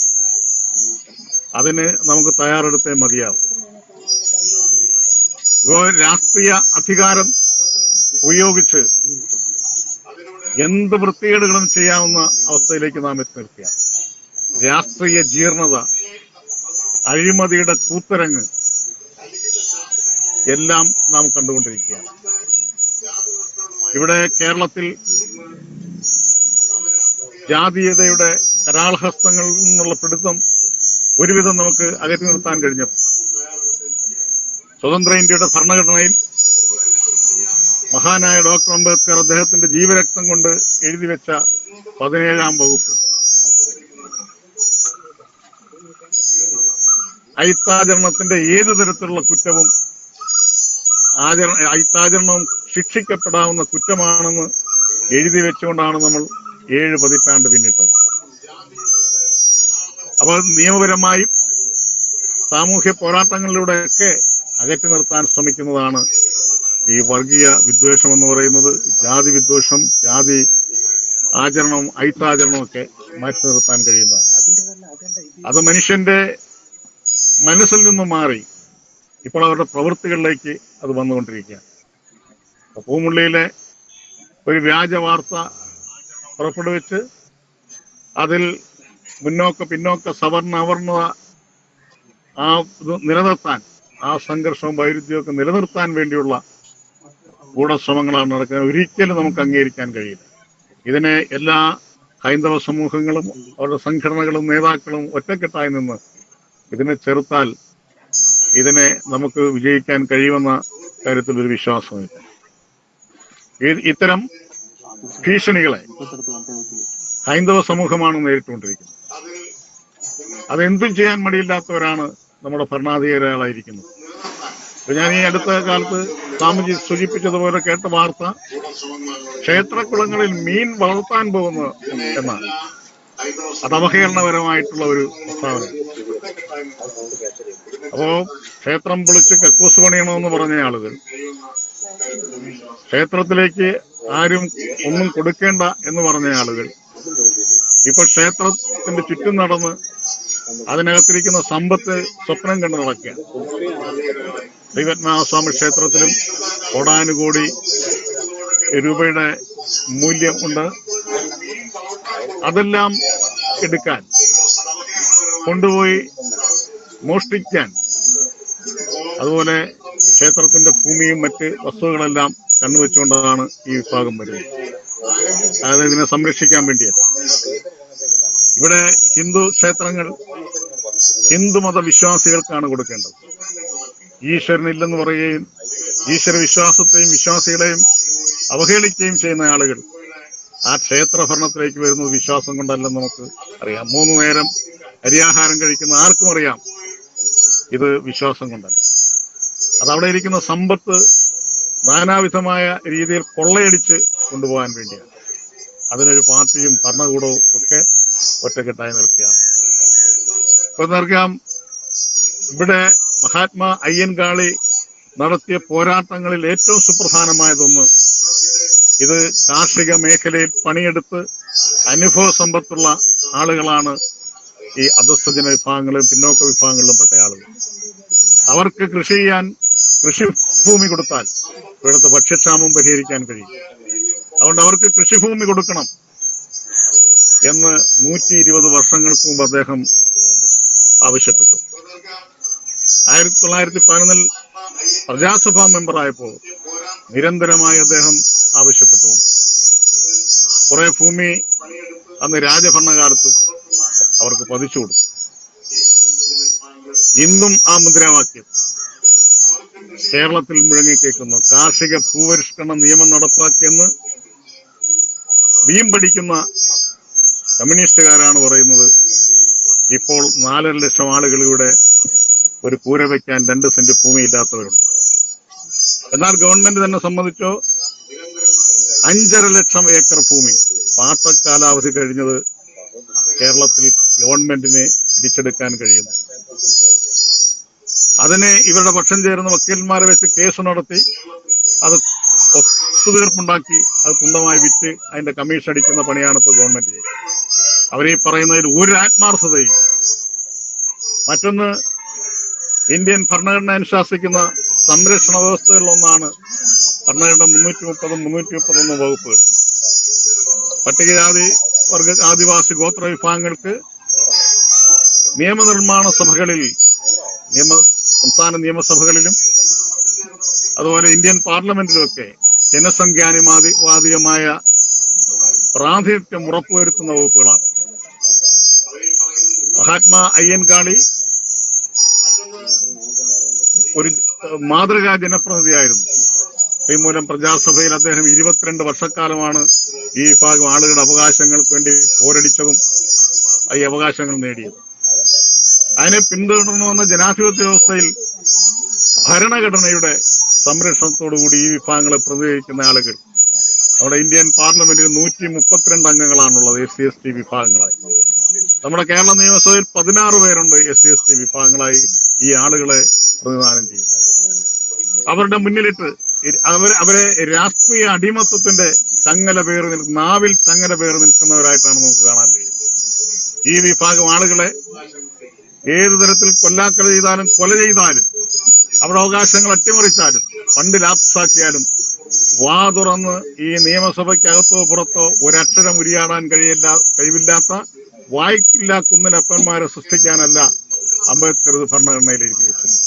മഹാത്മാ അയ്യൻകാളിയുടെ ജനപ്രാതിനിധ്യത്തിന്റെ പ്രോജ്വലമായ മാതൃക ആയിട്ടുള്ളവരല്ല ജനപ്രതിനിധികൾ. ഇതെല്ലാം ഈ വിഭാഗത്തിന്റെ മേലുള്ള കുതിരകയറ്റത്തിന് സഹായകരമായ നിലപാടായിട്ടാണ് വരുന്നത്. ഞാനധികം ദീർഘിക്കുന്നില്ല. ഇവിടെ നാം അനുഭവിക്കുന്ന സാമൂഹ്യവും രാഷ്ട്രീയവുമായ അവഗണന ഇന്ന് നിലനിൽക്കുകയാണ്. അതിന് നമുക്ക് പരിഹാരം കണ്ടേ മതിയാവും. സാമൂഹ്യ വിഷയങ്ങൾക്ക് സാമൂഹിക പരിഹാരം കാണണം. ഈ രാഷ്ട്രീയ വിഷയങ്ങൾക്ക് രാഷ്ട്രീയ പരിഹാരം കണ്ടേ മതിയാവും. അതിന് ഭൂരിപക്ഷ സമൂഹം എന്ന നിലയിൽ ഹൈന്ദവ സമൂഹം ഒറ്റക്കെട്ടായി നിന്ന് പോരാടേണ്ടതുണ്ട്. അതിൽ അല്ലറ ചില്ലറ അഭിപ്രായ വ്യത്യാസങ്ങളൊക്കെ ഉണ്ട്.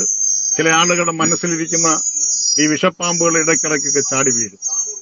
അതിനെ നമുക്ക് നിയന്ത്രിക്കാൻ കഴിഞ്ഞില്ലെങ്കിൽ അതിനെ മുതലെടുത്തുകൊണ്ട് വലിയ വിപത്തുകൾ ഉണ്ടാക്കിയെടുക്കാൻ, അവർക്ക് അധികാരത്തിലേക്ക് കയറാനുള്ള ചവിട്ടുവടിയാക്കാനൊക്കെ ഉള്ള കുൽസിത പ്രവർത്തനങ്ങൾക്ക് കേൾവി കേട്ട ആളുകളാണ് അപ്പുറത്തുള്ളത്. അത് ജാഗ്രതയോടുകൂടി നമുക്ക് നോക്കാൻ കഴിയണം. ഇവിടെ ഭൂരാഹിത്യമുണ്ട്. ആ ഭൂരാഹിത്യം പരിഹരിക്കുന്നതിന് ഗവൺമെന്റിന്റെ കൈവശമുള്ള ഏറ്റെടുക്കാൻ കഴിയുന്ന ഭൂമി ഏറ്റെടുത്ത് ഭൂരഹിതർക്ക് കൊടുക്കാൻ കഴിയും. അതിൽ ഏറ്റവും വലിയ ബുദ്ധിമാന്മാരായിപ്പോ ഫ്ളാറ്റ് ഉണ്ടാക്കി പട്ടികജാതിക്കാരനെയും പട്ടികവർഗക്കാരനെയും ആകാശത്തിൽ താമസിപ്പിക്കുക എന്ന് പറയുന്ന വികലമായ വികസന സങ്കല്പങ്ങളാണ് നടപ്പാക്കുന്നത്. നമ്മുടെ തിരുവനന്തപുരത്ത് അമ്പലത്തറയിൽ ഉണ്ടാക്കിയ ഫ്ളാറ്റുകൾ ഇതിനുദാഹരണമാണ്. അതിനെല്ലാം കോടാനുകോടി രൂപ കമ്മീഷൻ മേടിച്ച് വെട്ടിച്ചുകൊണ്ട് പാവപ്പെട്ട ആളുകളുടെ പാർപ്പിടം ഉണ്ടാക്കുന്നതിന് പോലും കമ്മീഷൻ അടിച്ച കേരളത്തിൽ ഞങ്ങൾ കേരളീയരാണെന്ന് വീമ്പിളക്കുന്ന ആളുകളാണ് നമ്മുടെ മുമ്പിൽ അപഹാസ്യരായി ഇപ്പോൾ നിൽക്കുന്നത്. പക്ഷെ ഇതിനെല്ലാം നമുക്ക് പ്രതിരോധിക്കാൻ കഴിയും. അത് മഹാത്മാ അയ്യൻകാളിയുടെ, ശ്രീനാരായണ ഗുരുദേവന്റെ, ചട്ടമ്പി സ്വാമികളുടെ, അയ്യാ സ്വാമികളുടെ, അങ്ങനെ മറ്റനേകം ഉത്പ്രദർശകനായിട്ടുള്ള ഹൈന്ദവ സന്യാസിമാർ, ഹൈന്ദവ നേതാക്കളൊക്കെ അവരുടെ ജീവൻ കൊടുത്ത് നേടിയെടുത്ത അവകാശങ്ങൾ ജനാധിപത്യത്തിന്റെ പേരിൽ കശാപ്പ് ചെയ്യുവാൻ ഒരു ഭരണാധികാരിയെയും ഒരു പാർട്ടിയെയും അനുവദിച്ചുകൂടാ എന്ന നിലപാട് നമുക്കെടുക്കാൻ കഴിയും. അത് മാത്രമേ ഇന്ന് തടഞ്ഞെടുക്കാൻ പോകും. മാത്രമല്ല, അന്തർദേശീയ തലത്തിൽ ഇന്ത്യയെ ശിഥിലമാക്കാൻ നടിക്കുന്ന ശക്തികളുണ്ടെന്ന് നമുക്കറിയാം.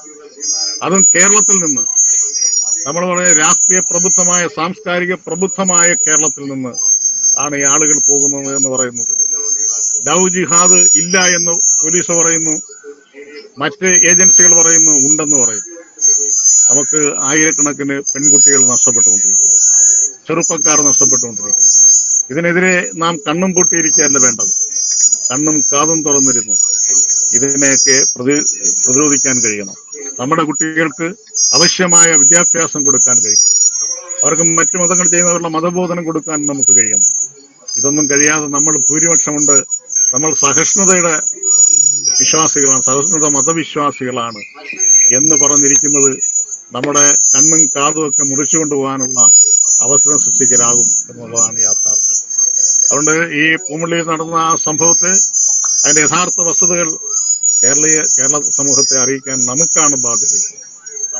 അവിടെ ഈ രാത്രിഞ്ചരന്മാർ നടത്തുന്ന കുരിശിത പ്രവർത്തനങ്ങളെ ജനങ്ങളുടെ മുമ്പാകെ കൊണ്ടുവരാൻ കഴിയണം.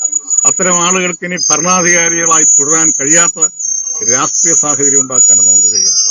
അതിന് ഹിന്ദുത്വത്തിന്റെ ഐക്യമല്ലാതെ മറ്റൊന്നുമില്ല. അതിലേതെങ്കിലും ചെറിയ ചെറിയ കാര്യങ്ങൾ ഊതി വീർപ്പിച്ച് അവിടെ വിള്ളലുണ്ടാക്കി മുതലെടുക്കാൻ കഴിയുന്ന അവസരം നമ്മൾ ഇനി അവർക്ക് കൊടുക്കാൻ പാടില്ല. അത്തരത്തിൽ അതിശക്തമായ പ്രക്ഷോഭങ്ങളുമായി നമുക്ക് മുമ്പോട്ട് പോകേണ്ട ഹിന്ദു ഐക്യവേദിയും സാമൂഹ്യനീതി കർമ്മസമിതിയും അതിശക്തമായ പ്രക്ഷോഭങ്ങൾക്ക് നമ്മൾ പ്ലാനിട്ടിട്ടുണ്ട്. അതിനി വരും ദിവസങ്ങളിലുണ്ടാകും. സംസ്ഥാന കമ്മിറ്റിയും അതിന്റെ ഓരോ നമ്മുടെ പോഷക വിഭാഗങ്ങളുടെ യോഗങ്ങൾ ചേർന്ന് തീരുമാനങ്ങൾ എടുത്തുകൊണ്ടിരിക്കുന്ന അവസരമാണ്. അപ്പോഴാണ് ഇനി ഈ മഹാത്മാ അയ്യൻകാളിയുടെയും ശ്രീനാരായണ ഗുരുദേവന്റെയും ചട്ടമ്പി സ്വാമികളുടെയും അവരുടെ ജന്മദിനം നമ്മൾ ആഘോഷിക്കുമ്പോൾ ഇത്തരം വിഷയങ്ങൾ ചർച്ച ചെയ്യുകയും അത് പൊതുസമൂഹത്തിന് മുമ്പിൽ കൊണ്ടുവരികയും ചെയ്യും. നമ്മൾ ഉണർന്ന് ഇരിക്കാൻ കഴിയണം, കണ്ണും കാതും കുറിപ്പിച്ച് ഉണർന്നിരിക്കാൻ കഴിയണം. അനീതിക്കെതിരെ, അക്രമത്തിനെതിരെയും ജീവിത പ്രലോഭനങ്ങൾ കൊണ്ട് ആളുകളെ അടിച്ചുകൊണ്ടുപോകുന്ന തെറ്റായ നടപടികൾക്ക് മറുപടി കൊടുക്കാൻ കഴിയുന്ന തരത്തിൽ നമുക്ക് ഏകീകൃത രൂപം ഉണ്ടാക്കിയെടുക്കണം. അതിനുവേണ്ടി ഹിന്ദു ഐക്യവേദിയും അതിന്റെ പോഷക സംഘടനകളും ജാഗരൂകരായി ഇരിക്കണമെന്നും എല്ലാ സാമുദായിക സംഘടനകളും നമ്മോട് ചേർന്ന് നിൽക്കുന്നവരെ ഒന്നിച്ചേർത്തി കൊണ്ടുപോകാൻ കഴിയണമെന്നുള്ള സന്ദേശമാണ് എനിക്ക് പങ്കുവയ്ക്കാനുള്ളത്. ശ്രീനാരായണ ഗുരുദേവന്റെയും ചട്ടമ്പി സ്വാമികളുടെയും ഇന്ന് ജന്മദിനം ആഘോഷിച്ച മഹാത്മാ അയ്യൻകാട് അതിന് 1-ാം തീയതി വരെ നീണ്ടു നിൽക്കുന്ന വിപുലമായ ആഘോഷങ്ങളാണ് വരുന്നത്.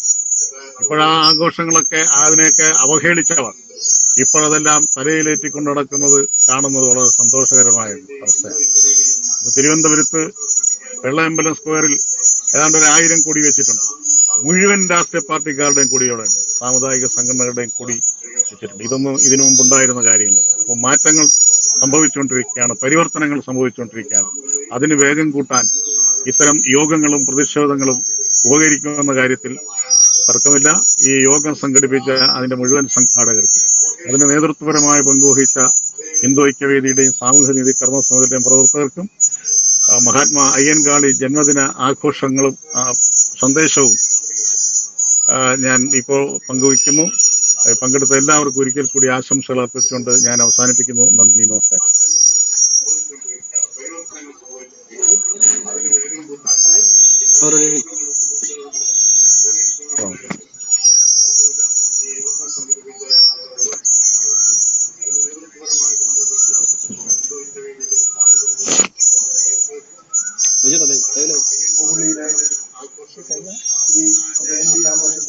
ആശംസ അർപ്പിച്ചുകൊണ്ട് സംസാരിക്കുന്നത് SNDP യോഗം ഡയറക്ടർ സുനിൽകുമാർ പുത്തൂർ മഠം. അദ്ദേഹത്തെ ആദരവോടെ ക്ഷണിക്കുന്നു.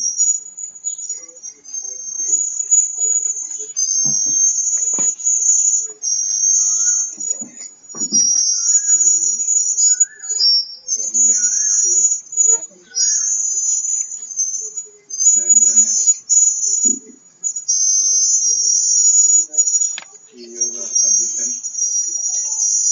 രാംദാസ് വേങ്ങേരി, നമ്മുടെ ഈ പരിപാടി ഉദ്ഘാടനം ചെയ്തിട്ടുള്ള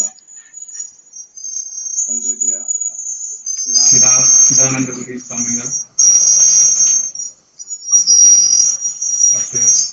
വേദിയിലിരിക്കുന്ന സഹോദര സമുദായ സംഘടനകളുടെ നേതാക്കന്മാരെ, സുഹൃത്തുക്കളെ, നമ്മൾ ഇന്നിവിടെ കൂടിയിരിക്കുന്നത്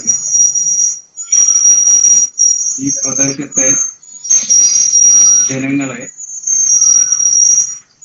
ജാതീയമായി വിഭജിച്ചുകൊണ്ട് CPM നടത്തുന്ന കുപ്രചരണങ്ങളെ ജനസമൂഹത്തിൽ തുറന്നു കാണിക്കുന്നതിന് വേണ്ടിയാണ്.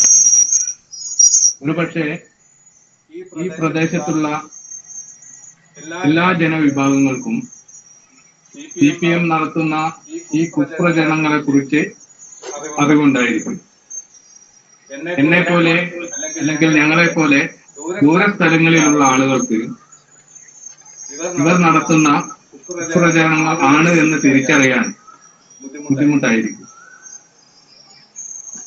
നമ്മുടെ ഇടയിലുള്ള ആളുകളെ ജാതിയുടെയും മതത്തിന്റെയും പേരിൽ ഭിന്നിപ്പിച്ചുകൊണ്ട് രാഷ്ട്രീയമായി മുതലെടുപ്പ് നടത്താൻ വേണ്ടി ഇവർ കാട്ടുന്ന ഈ തത്രപ്പാട് നമ്മുടെ ആളുകൾ തിരിച്ചറിഞ്ഞുകൊണ്ട്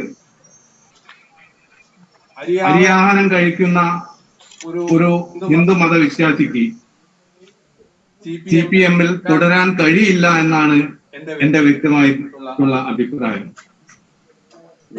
നമ്മൾ ഇവർ നടത്തുന്ന കുപ്രചരണങ്ങളെ ആശയപരമായി തന്നെ നേരിട്ടുകൊണ്ട് ജനങ്ങളുടെ ഇടയിൽ അവർ നടത്തിയിട്ടുള്ള ഈ തെറ്റിദ്ധാരണകൾ തിരുത്താൻ വേണ്ടി തിരഞ്ഞെടുത്ത ഈ ദിവസം വളരെ വിലപ്പെട്ട ഒരു ദിവസം തന്നെയാണ്. ഈ പരിപാടിയിൽ പങ്കെടുത്ത എല്ലാവർക്കും, ഈ പരിപാടി സംഘടിപ്പിച്ച സുഹൃത്തുക്കൾക്കും എല്ലാവിധ ആശംസകളും അർപ്പിച്ചുകൊണ്ട് ഞാൻ എന്റെ വാക്കുകൾ ചുരുക്കുന്നു. നന്ദി, നമസ്കാരം. അടുത്തതായി നമ്മളോട് സംസാരിക്കുന്നത് മലബാർ നായർ സമാജത്തിന്റെ സെൻട്രൽ കമ്മിറ്റി ഭാരവാഹിയായിട്ടുള്ള നാഗേഷ് ഏട്ടനാണ്. അദ്ദേഹത്തെ വിനയാദരവോടെ ക്ഷണിക്കുന്നു.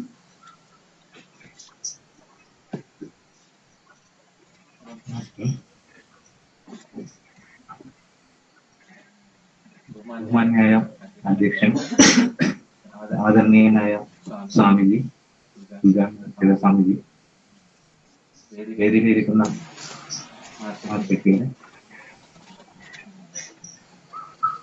ഈ ഒരു കോമുള്ളിയിലുള്ള ഈ ഒരു സംഭവം ഒരു ഒറ്റപ്പെട്ട ഒരു കാര്യം അല്ല. ഇത് കേരളത്തിലെ പല സ്ഥലങ്ങളിലും പല കാലങ്ങളുമായിട്ട് ഇത്തരം കാര്യങ്ങൾ നടന്നുകൊണ്ടിരിക്കുന്നുണ്ട്.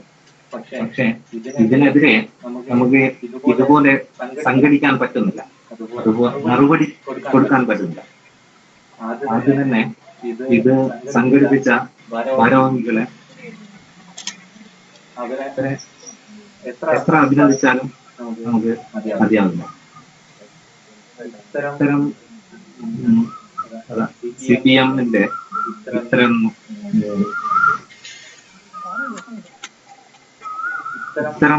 പ്രവണതകളെ നമ്മൾ ഒരേ കാരണവശാലും അംഗീകരിച്ചു കൊടുക്കാൻ പാടില്ല. നമ്മളെ ഒരു ഹിന്ദുവിനും ഒരിക്കലും ചെയ്യാൻ പറ്റാത്ത അവരെ ഒരു കാരണവശാലും നമുക്ക് ഇത്തരം കാര്യങ്ങൾ അനുവദിച്ചു കൊടുക്കാൻ കഴിയില്ല. അതുകൊണ്ട് നമുക്ക് എല്ലാവിധ ആശംസകളും അർപ്പിച്ചുകൊണ്ട്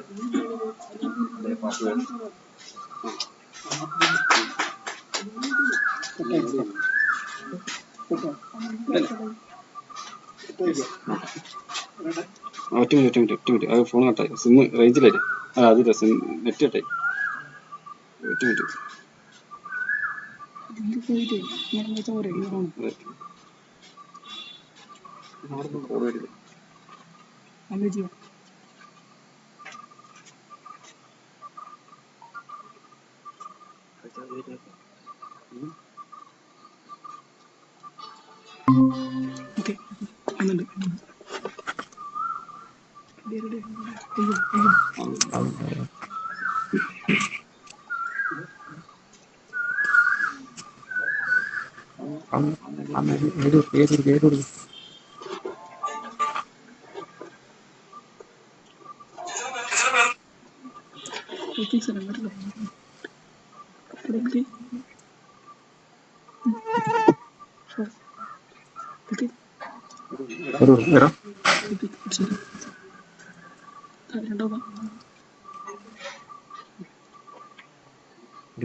ജയന്തി ആഘോഷത്തിന്റെ സമാപന സന്ദേശം നൽകുന്നതിന് വേണ്ടിയിട്ട് രാഷ്ട്രീയ സ്വയംസേവക സംഘത്തിന്റെ പ്രാന്തകാര്യവാഹ് പി ഗോപാലൻകുട്ടി മാസ്റ്ററെ ആദരപൂർവ്വം ക്ഷണിക്കുന്നു.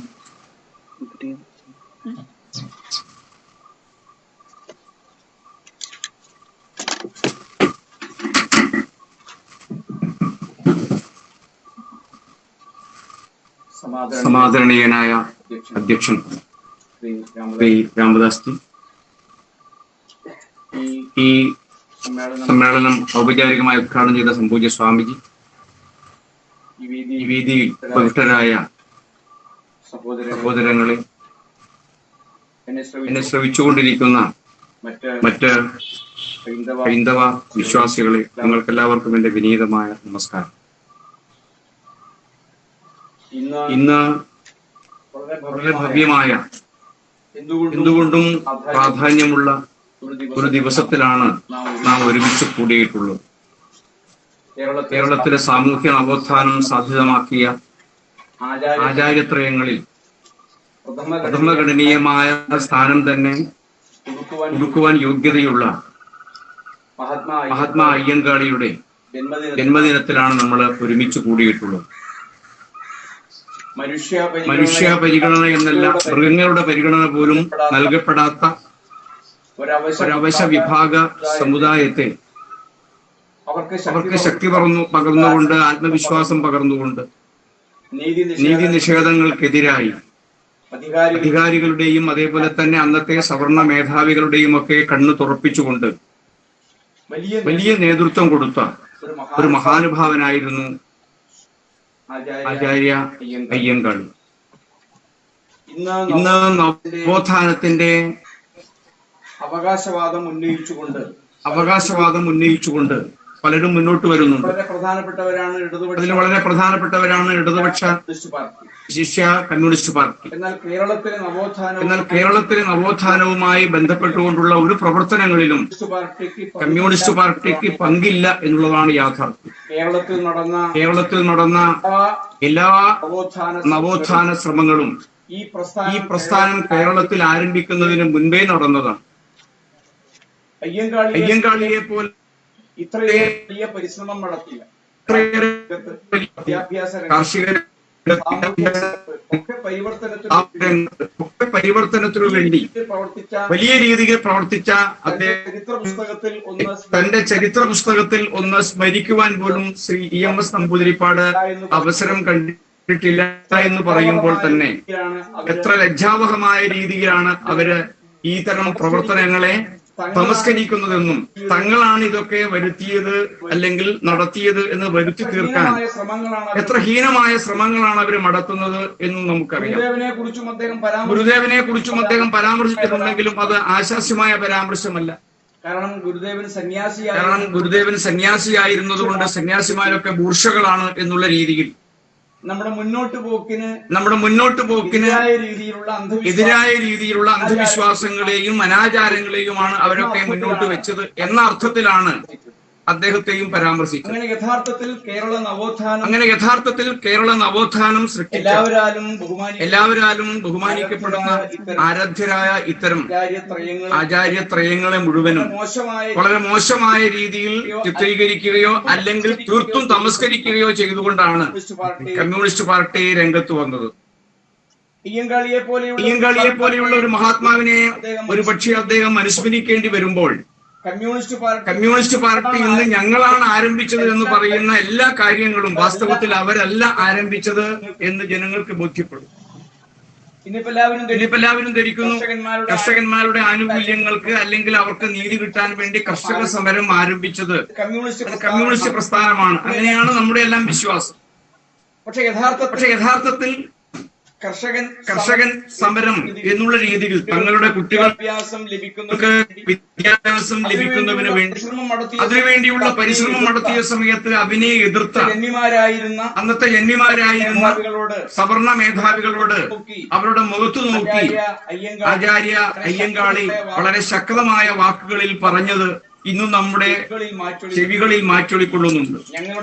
ഞങ്ങളുടെ കുട്ടികൾക്ക് വിദ്യാഭ്യാസം നൽകാൻ നിങ്ങൾ തയ്യാറല്ലെങ്കിൽ അതിനോട് എതിരായ മനോഭാവമാണ് നിങ്ങൾക്കുള്ളതെങ്കിൽ നിങ്ങളുടെ കൃഷിസ്ഥലങ്ങളിൽ കൃഷി ചെയ്യാതെ അവിടെയെല്ലാം മുട്ടിപ്പുല്ല് വളരുന്ന പ്രദേശമാക്കി ഞങ്ങൾ മാറ്റും എന്ന് പറഞ്ഞുകൊണ്ട് കൃഷി ചെയ്യാതെ ബഹിഷ്കരണം നടത്തിക്കൊണ്ട് പാവപ്പെട്ട കർഷക തൊഴിലാളികളുടെ അവശ്യ വിഭാഗങ്ങളുടെ എല്ലാം തന്നെ അവരുടെയൊക്കെ സ്വാതന്ത്ര്യത്തെ അവരുടെയൊക്കെ അഭിമാനത്തെ സംരക്ഷിച്ച കാർഷിക സമരം പോലും ആരംഭിച്ചത് വാസ്തവത്തിൽ മഹാത്മാ അയ്യങ്കാളിയായിരുന്നു. അതിനുശേഷം അദ്ദേഹമൊക്കെ ഉഴുതുമറിച്ച മണ്ണിലൂടെ അദ്ദേഹം വിത്തിട്ടത് വളർത്തിയെടുത്ത് ഞങ്ങളാണ് മുളപ്പിച്ചത് എന്ന് പറയുക മാത്രമാണ് കമ്മ്യൂണിസ്റ്റ് പാർട്ടി ചെയ്യുന്നത്. അതേപോലെ അന്ന് ഇത്തരം വിദ്യാഭ്യാസ സ്ഥാപനങ്ങളിൽ അവരുടെ കുട്ടികൾക്ക് പ്രവേശനം ലഭിക്കാത്തതിന്റെ പേരിൽ ചെറിയ പള്ളിക്കൂടം നിർമ്മിക്കുകയും ആ പള്ളിക്കൂടം പിന്നീട് വളരെ ശ്രമകരമായി വിദ്യാലയമാക്കി ഉയർത്തുകയും ചെയ്തുകൊണ്ട് തങ്ങളുടെ സമൂഹത്തിൽ വിദ്യാഭ്യാസമുള്ളവരെ വാർത്തെടുക്കണമെന്നുള്ള അമിതമായ ആഗ്രഹമായിരുന്നു വാസ്തവത്തിൽ അദ്ദേഹത്തിനുള്ളത്. മഹാത്മാഗാന്ധിജിയുമായി ബന്ധപ്പെട്ട സമയത്ത് എന്താണ് അങ്ങേക്ക് എന്നിൽ നിന്ന് വേണ്ട സഹായം എന്ന് ചോദിച്ചപ്പോൾ വളരെ അഭിമാനപൂർവ്വം അദ്ദേഹം സൂചിപ്പിച്ചത് എന്റെ സമുദായത്തിൽ നിന്ന് ഒരു 10 BA-കാരെങ്കിലും ഉണ്ടായ അവരെ കാണാനുള്ള സൗഭാഗ്യം എനിക്കുണ്ടാവണം, അതിനുവേണ്ടിയുള്ള സഹായമാണ് എനിക്ക് ആവശ്യമുള്ളത് എന്ന് ധൈര്യപൂർവം പറയാൻ സാധിച്ച അങ്ങനെ സ്വസമുദായത്തെ വിദ്യാഭ്യാസ രംഗത്ത് ഉയർത്തുവാൻ വേണ്ടി അങ്ങേയറ്റം പരിശ്രമിച്ച സാമൂഹ്യ രംഗത്താവട്ടെ, വിദ്യാഭ്യാസ രംഗത്താവട്ടെ, കാർഷിക രംഗത്താവട്ടെ, അവിടെ എല്ലാം തന്നെ ഈ രീതിയിലുള്ള വലിയ ഉണർവും ഉന്മേഷവും അഭിമാനബോധവും ഉണ്ടാക്കുവാൻ വേണ്ടിയുള്ള പരിശ്രമമാണ് അദ്ദേഹം നടത്തിയത്. വില്ലുവണ്ടി എന്ന് പറയുന്ന കാളവണ്ടിയിലൂടെ ഇത്തരം ജന്മിമാരും അതേപോലെ തന്നെ സവർണ മേധാവികളും സഞ്ചരിച്ചിരുന്ന റോഡുകളിലൂടെ സാധാരണക്കാരനായ അല്ലെങ്കിൽ അവശ്യ വിഭാഗങ്ങൾക്ക് നടക്കാൻ പോലും അനുവാദം ഉണ്ടായിരുന്നില്ല എന്നുള്ള സമയത്ത് അതേ റോഡിലൂടെ വില്ലുവണ്ടിയിലൂടെ യാത്ര നടത്തിക്കൊണ്ട് ഇത്തരം അനീതികളെ വെല്ലുവിളിക്കുകയും ശക്തമായ നേതൃത്വം കൊടുത്തുകൊണ്ട് അതിനെയെല്ലാം തന്നെ അതിജീവിച്ചുകൊണ്ട് മുന്നോട്ട് പോവുകയും അവശ്യ വിഭാഗങ്ങളുടെ ആത്മാഭിമാനവും അതേപോലെ തന്നെ അവരുടെ ആത്മവിശ്വാസവും വർദ്ധിപ്പിച്ച് ഈ കേരള സമൂഹത്തെ യഥാർത്ഥത്തിൽ ഒരു തീർത്ഥാലയ രംഗത്തേക്ക് കൊണ്ടുപോയതിൽ വളരെ അഗ്രിമനായിരുന്നു മഹാത്മാ അയ്യങ്കാളി. ഞാൻ സൂചിപ്പിക്കുന്നത് അദ്ദേഹം ഇത്രത്തോളം കാര്യങ്ങൾ ചെയ്തിട്ടും കേരള ചരിത്രം എഴുതിയപ്പോൾ കമ്മ്യൂണിസ്റ്റ് പാർട്ടിയുടെ ആചാര്യൻ അദ്ദേഹത്തിന്റെ പേര് പോലും ആ ചരിത്രത്തിൽ പരാമർശിച്ചിട്ടില്ല എന്ന് സൂചിപ്പിക്കാൻ വേണ്ടിയാണ്. കാരണം അത് സൂചിപ്പിക്കപ്പെട്ടു കഴിഞ്ഞാൽ അവരാണ് ഈ മാറ്റങ്ങൾ ഉണ്ടാക്കിയത് എന്ന് ജനങ്ങൾ ബോധ്യപ്പെടും. അപ്പൊ ജനങ്ങൾ ഒരിക്കലും ശരി ബോധ്യപ്പെടാൻ പാടില്ല. അവരെപ്പോഴും അന്ധതയിൽ ആണ്ടു നിൽക്കണം. അതുകൊണ്ട് യാഥാർത്ഥ്യങ്ങളെ തമസ്കരിക്കുക, തെറ്റായ പ്രചരണങ്ങൾ നടത്തുക, അങ്ങനെ ഒരു ഗീബൽസിയൻ തന്ത്രമാണ് എന്നും കമ്മ്യൂണിസ്റ്റ് പാർട്ടി മുന്നോട്ട് കൊണ്ടുവന്നത്. ഈ കൂമുള്ളിയിലും വാസ്തവത്തിൽ അതിന്റെ ഒരു ഭാഗമായിരുന്നു. ഹിന്ദു സമൂഹം സംഘടിതമായി നിൽക്കുക എന്നുള്ളത് അവർക്ക് ഒരിക്കലും അംഗീകരിക്കുവാൻ കഴിയുന്ന ഒരു കാര്യമല്ല. വിഘടിച്ചും വിയോജിച്ചും പരസ്പരം പൊരുതിയും തങ്ങളുടെ കാൽക്കീഴിൽ നിൽക്കുന്ന ഒരു വിഭാഗത്തെ എപ്പോഴും നിലനിർത്തുവാനും അവരെ അടർത്തിയെടുത്തുകൊണ്ട് തങ്ങളുടെ അധികാരം ഉറപ്പിക്കുവാനുമാണ് കമ്മ്യൂണിസ്റ്റ് പാർട്ടി അതാത് സമയങ്ങളിൽ പ്രവർത്തിച്ച രീതി അതായിരുന്നു. അതുകൊണ്ട് അതെല്ലാം മറന്നുകൊണ്ട് ഏകീകൃതമായ ഒരു ഹിന്ദു സമൂഹം ആഢ്യൻ മുതൽ കന്തജനോളം ആർക്കും പെറ്റമ്മ ഭൂദേവി പിതാവ് ദൈവം എന്ന് ഉള്ളൂര് പറഞ്ഞതുപോലെ ആഢ്യനെന്നോ അന്ത്യജനെന്നോ ഇല്ലാതെ എല്ലാവരും ഈ ഭൂമിയുടെ സന്തതികളാണ്, ഒരേ ഈശ്വരന്റെ മക്കളാണ് എന്നുള്ള കാഴ്ചപ്പാടോടുകൂടി ആ സമൂഹം മുന്നോട്ട് വരുന്നത് ഒരിക്കലും കമ്മ്യൂണിസ്റ്റ് പാർട്ടി അംഗീകരിക്കുകയില്ല. അവർക്ക് അത്ര രസിക്കുന്ന കാര്യമല്ല. കുമുളിയെ സംബന്ധിച്ച് ഈ ക്ഷേത്രവുമായി ബന്ധപ്പെട്ട് നോക്കുമ്പോൾ തന്നെ ഈ ക്ഷേത്രത്തിന്റെ ഭാരവാഹികളിലും ഈ ക്ഷേത്രത്തിന്റെ നടത്തിപ്പുകളിലും എല്ലാ വിധത്തിലുള്ള സാമുദായിക അംഗങ്ങളുമുണ്ട്. എല്ലാ രാഷ്ട്രീയ രംഗത്തെയും ആളുകളുണ്ട്. അങ്ങനെ വ്യതിരിക്തമല്ലാത്ത വ്യത്യസ്തതയില്ലാത്ത ഒരു സാമൂഹ്യമായ കേന്ദ്രം എന്നുള്ള രീതിയിൽ ഈ ക്ഷേത്രത്തെ മുന്നോട്ട് കൊണ്ടുപോകുവാനുള്ള പരിശ്രമമാണ് കഴിഞ്ഞ കാലങ്ങളിലൊക്കെ ഈ ക്ഷേത്ര ഭാരവാഹികൾ നടത്തിയത്. അവരാരെയും മാറ്റി നിർത്തിയിട്ടില്ല. പക്ഷേ എങ്ങനെയാണ് ഇതിൽ വിഘടനം ഉണ്ടാക്കുക, അല്ലെങ്കിൽ എങ്ങനെയാണ് ഇതിനെ ഛിന്ന ഭിന്നമാക്കുക, അങ്ങനെ ചിത്രശക്തികളുടെ താല്പര്യത്തെ കൃത്യമായി ഈ ഒരു ഏകീകൃതമായി മുന്നോട്ട് ക്ഷേത്ര സഞ്ചയത്തെയും അതേപോലെ തന്നെ ജനസഞ്ചയത്തെയും അവരെയെല്ലാം വിഘടിപ്പിച്ചുകൊണ്ട് പരസ്പരം ശത്രുക്കളാക്കി മാറ്റുവാനുള്ള ആസൂത്രിതമായ പരിശ്രമത്തിന്റെ ഫലമാണ് ഇത്തരം പ്രകടനങ്ങൾ നടത്തി. ഏതായാലും ആ പരിശ്രമത്തെ ഇവിടെ സൂചിപ്പിച്ചതുപോലെ അതുമായി ബന്ധപ്പെട്ട കുട്ടിയുടെ പിതാവ് നിഷേധിച്ചു എന്ന് പറഞ്ഞു. പക്ഷെ അങ്ങനെ സത്യം പറയുമ്പോഴും അവരെ ഭീഷണിപ്പെടുത്തി വീണ്ടും അവരെ കൊണ്ട് തെറ്റായ രീതിയിൽ കാര്യങ്ങൾ പറയിക്കാൻ ശ്രമിക്കുന്നു എന്നുള്ളത് ഈ സംഭവത്തിന്റെ ഗൂഢാലോചന എത്രത്തോളം ശക്തമാണ് എന്നുള്ളതിന്റെ സൂചനയാണ്. ഇത്തരം ഹിന്ദു വിരുദ്ധമായ നമ്മുടെ ഹൈന്ദവ സമാജത്തെ സംഘടിപ്പിക്കാനുള്ള അല്ലെങ്കിൽ സംഘടിക്കുവാനുള്ള അവരുടെ അവസരത്തെ എല്ലാം നിഷേധിച്ചുകൊണ്ട് വിഘടനാത്മകമായ രീതിയിൽ പ്രവർത്തിക്കുന്ന അത്തരം പ്രവർത്തനങ്ങളെ നമ്മൾ തിരിച്ചറിയേണ്ടതുണ്ട്. ഏകീകൃതമായ ഒരു ഹിന്ദു സമൂഹത്തിന്റെ രചന കമ്മ്യൂണിസ്റ്റ് പാർട്ടിയുടെ ശവപ്പെട്ടിയിൽ അടിക്കുന്ന ആണിയായിരിക്കുമെന്ന് കൃത്യമായി അവർക്ക് ബോധ്യമുണ്ട്. അതുകൊണ്ട് ജാതീയമായി അവര് വേർതിരിഞ്ഞു നിൽക്കണം. ജാതീയമായ സംഘർഷങ്ങൾ ഉണ്ടാവണം, ജാതീയമായ അഭിപ്രായ വ്യത്യാസങ്ങൾ ഉണ്ടാവണം. അങ്ങനെ ഒറ്റക്കെട്ടായി ഒരിക്കലും നിൽക്കാതെ അഭിപ്രായ വ്യത്യാസത്തിന്റെയും വിഘടന സ്വഭാവത്തിന്റെയും രീതിയിൽ പരസ്പരം കലഹിച്ചുകൊണ്ട് ഈ രാജ്യം ഭരിക്കുന്ന ഭരണകക്ഷികൾക്ക് എപ്പോഴും താങ്ങും തണലുമായി അവരെ സംരക്ഷിക്കുന്ന ഒരു കൂട്ടരായി ഹിന്ദു സമൂഹത്തിലെ ഒരു പ്രബല വിഭാഗം ഉണ്ടാകണമെന്ന് അവർ ആഗ്രഹിക്കുന്നു.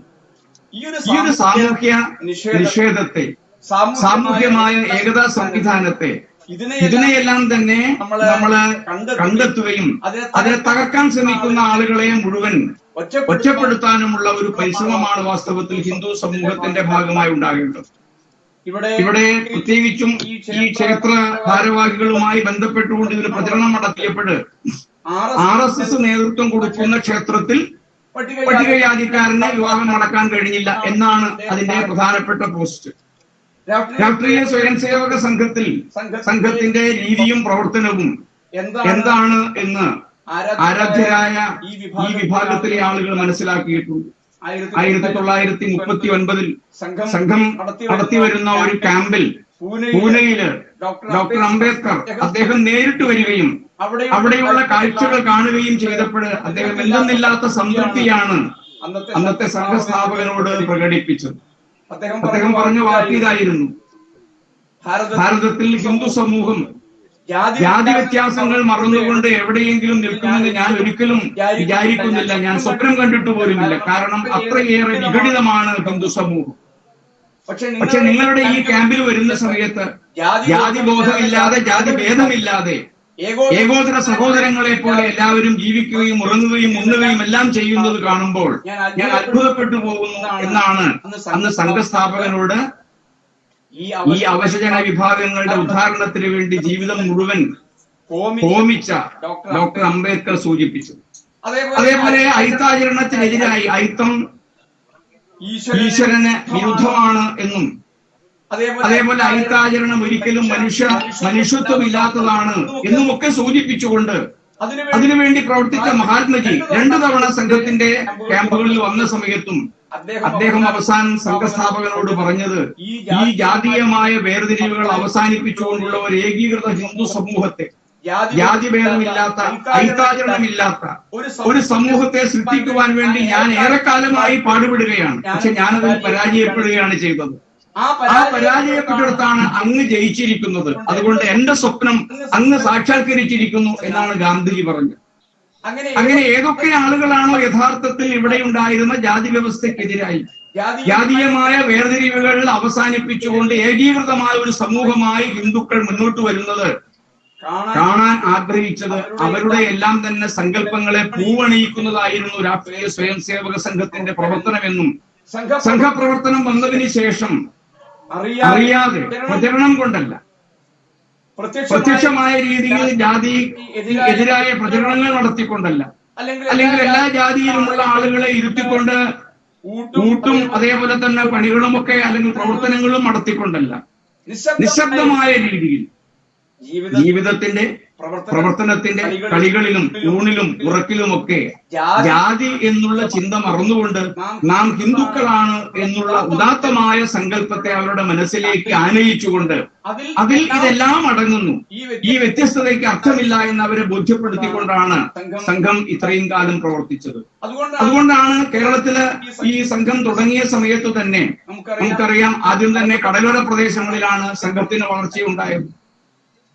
ഏറ്റവും ബുദ്ധിമുട്ടുകൾ സഹിക്കുന്ന, അതേപോലെ ഏറ്റവും പിന്നാക്കാവസ്ഥയിൽ ജീവിക്കുന്ന അവഗണിതരായ ഒരു സമൂഹത്തിന് ഉള്ളിൽ കൃത്യമായി ഈ ബോധമുണ്ടാക്കാൻ കഴിഞ്ഞതുകൊണ്ട് അവർക്ക് ആത്മാഭിമാനവും അതേപോലെ തന്നെ അവരുടെ അഭിമാനബോധവും കൃത്യമായി വളർത്തിയെടുക്കുവാനും അവരന്ന് അനുഭവിച്ചിരുന്ന പല ബുദ്ധിമുട്ടുകളും താൽക്കാലികമായി പരിഹരിക്കുവാനും സാധിക്കുന്ന രീതിയിലായിരുന്നു സംഘത്തിന്റെ പ്രവർത്തനം. കേരളത്തിൽ നിന്ന് ആദ്യം തന്നെ സംഘത്തിന്റെ പ്രവർത്തനത്തിന് തെരഞ്ഞെടുക്കപ്പെട്ട് അതിന്റെ പരിശീലനത്തിനു വേണ്ടി നാഗപ്പൂരില് അന്ന് ഇവിടെ നിന്ന് കോഴിക്കോട്ട് നിന്ന് 1942 തന്നെ 2 പേരെയാണ് അയച്ചത്. ആ 2 പേരിൽ ഒരാള് നായർ യുവാവായിരുന്നെങ്കിൽ ഒരാള് ഈഴവ യുവാവായിരുന്നു.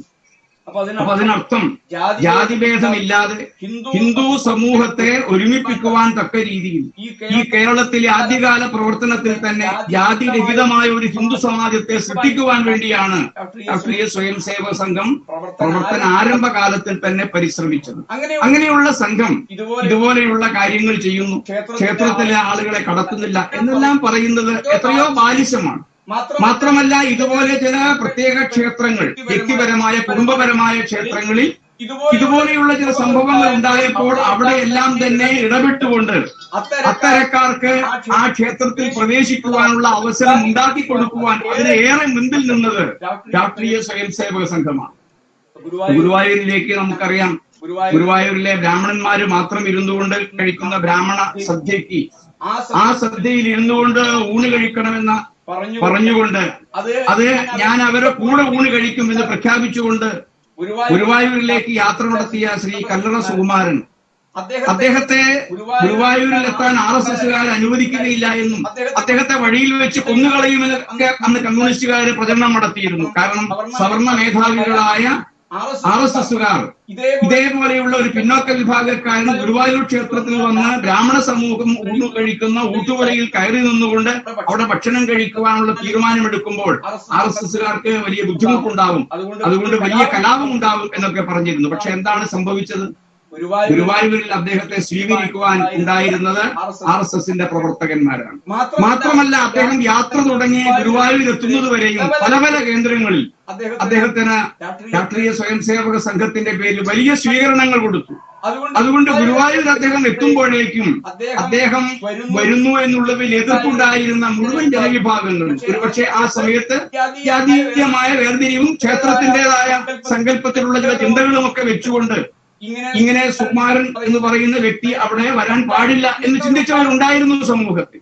പക്ഷെ സംഘം മുന്നോട്ട് വരികയും സംഘം എല്ലായിടത്തും അദ്ദേഹത്തിന് സ്വീകരണം കൊടുക്കുകയും ഗുരുവായൂരിൽ അദ്ദേഹത്തിന് താലപ്പൊലിയോടുകൂടി സ്വീകരിച്ചുകൊണ്ട് ഊട്ടുവരയിലേക്ക് കൂട്ടിക്കൊണ്ടുപോവുകയും ചെയ്തതോടുകൂടി ആ പ്രശ്നം അവസാനിക്കുകയാണ് ഉണ്ടായത്.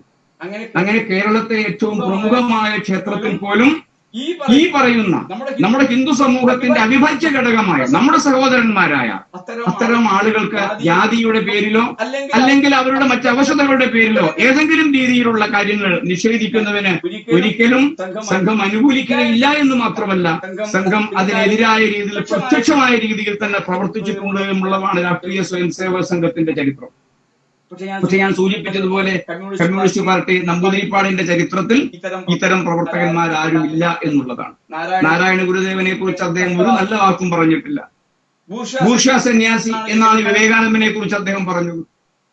മാത്രമല്ല നമ്മുടെ വിവേകാനന്ദ കേന്ദ്ര നിർമ്മാണം വന്ന സമയത്ത് ഒരു ബൂർഷ്വാ സന്യാസിയുടെ ജീവിതവും തത്വവും പ്രചരിപ്പിക്കുവാൻ നമ്മുടെ സംസ്ഥാന ഗവൺമെന്റിൽ നിന്ന് പണം കൊടുക്കില്ല എന്ന് പറഞ്ഞുകൊണ്ട് ആ ഒരു വിവേകാനന്ദ കേന്ദ്രത്തിലെ സൗധ നിർമ്മാണത്തിന് സഹകരിക്കാത്ത പണം കൊടുക്കാത്ത ഏക സംസ്ഥാനം അത് കേരളം മാത്രമായിരുന്നു. അന്ന് ഇവിടുത്തെ മുഖ്യമന്ത്രി EMS നമ്പൂതിരിപ്പാടായിരുന്നു.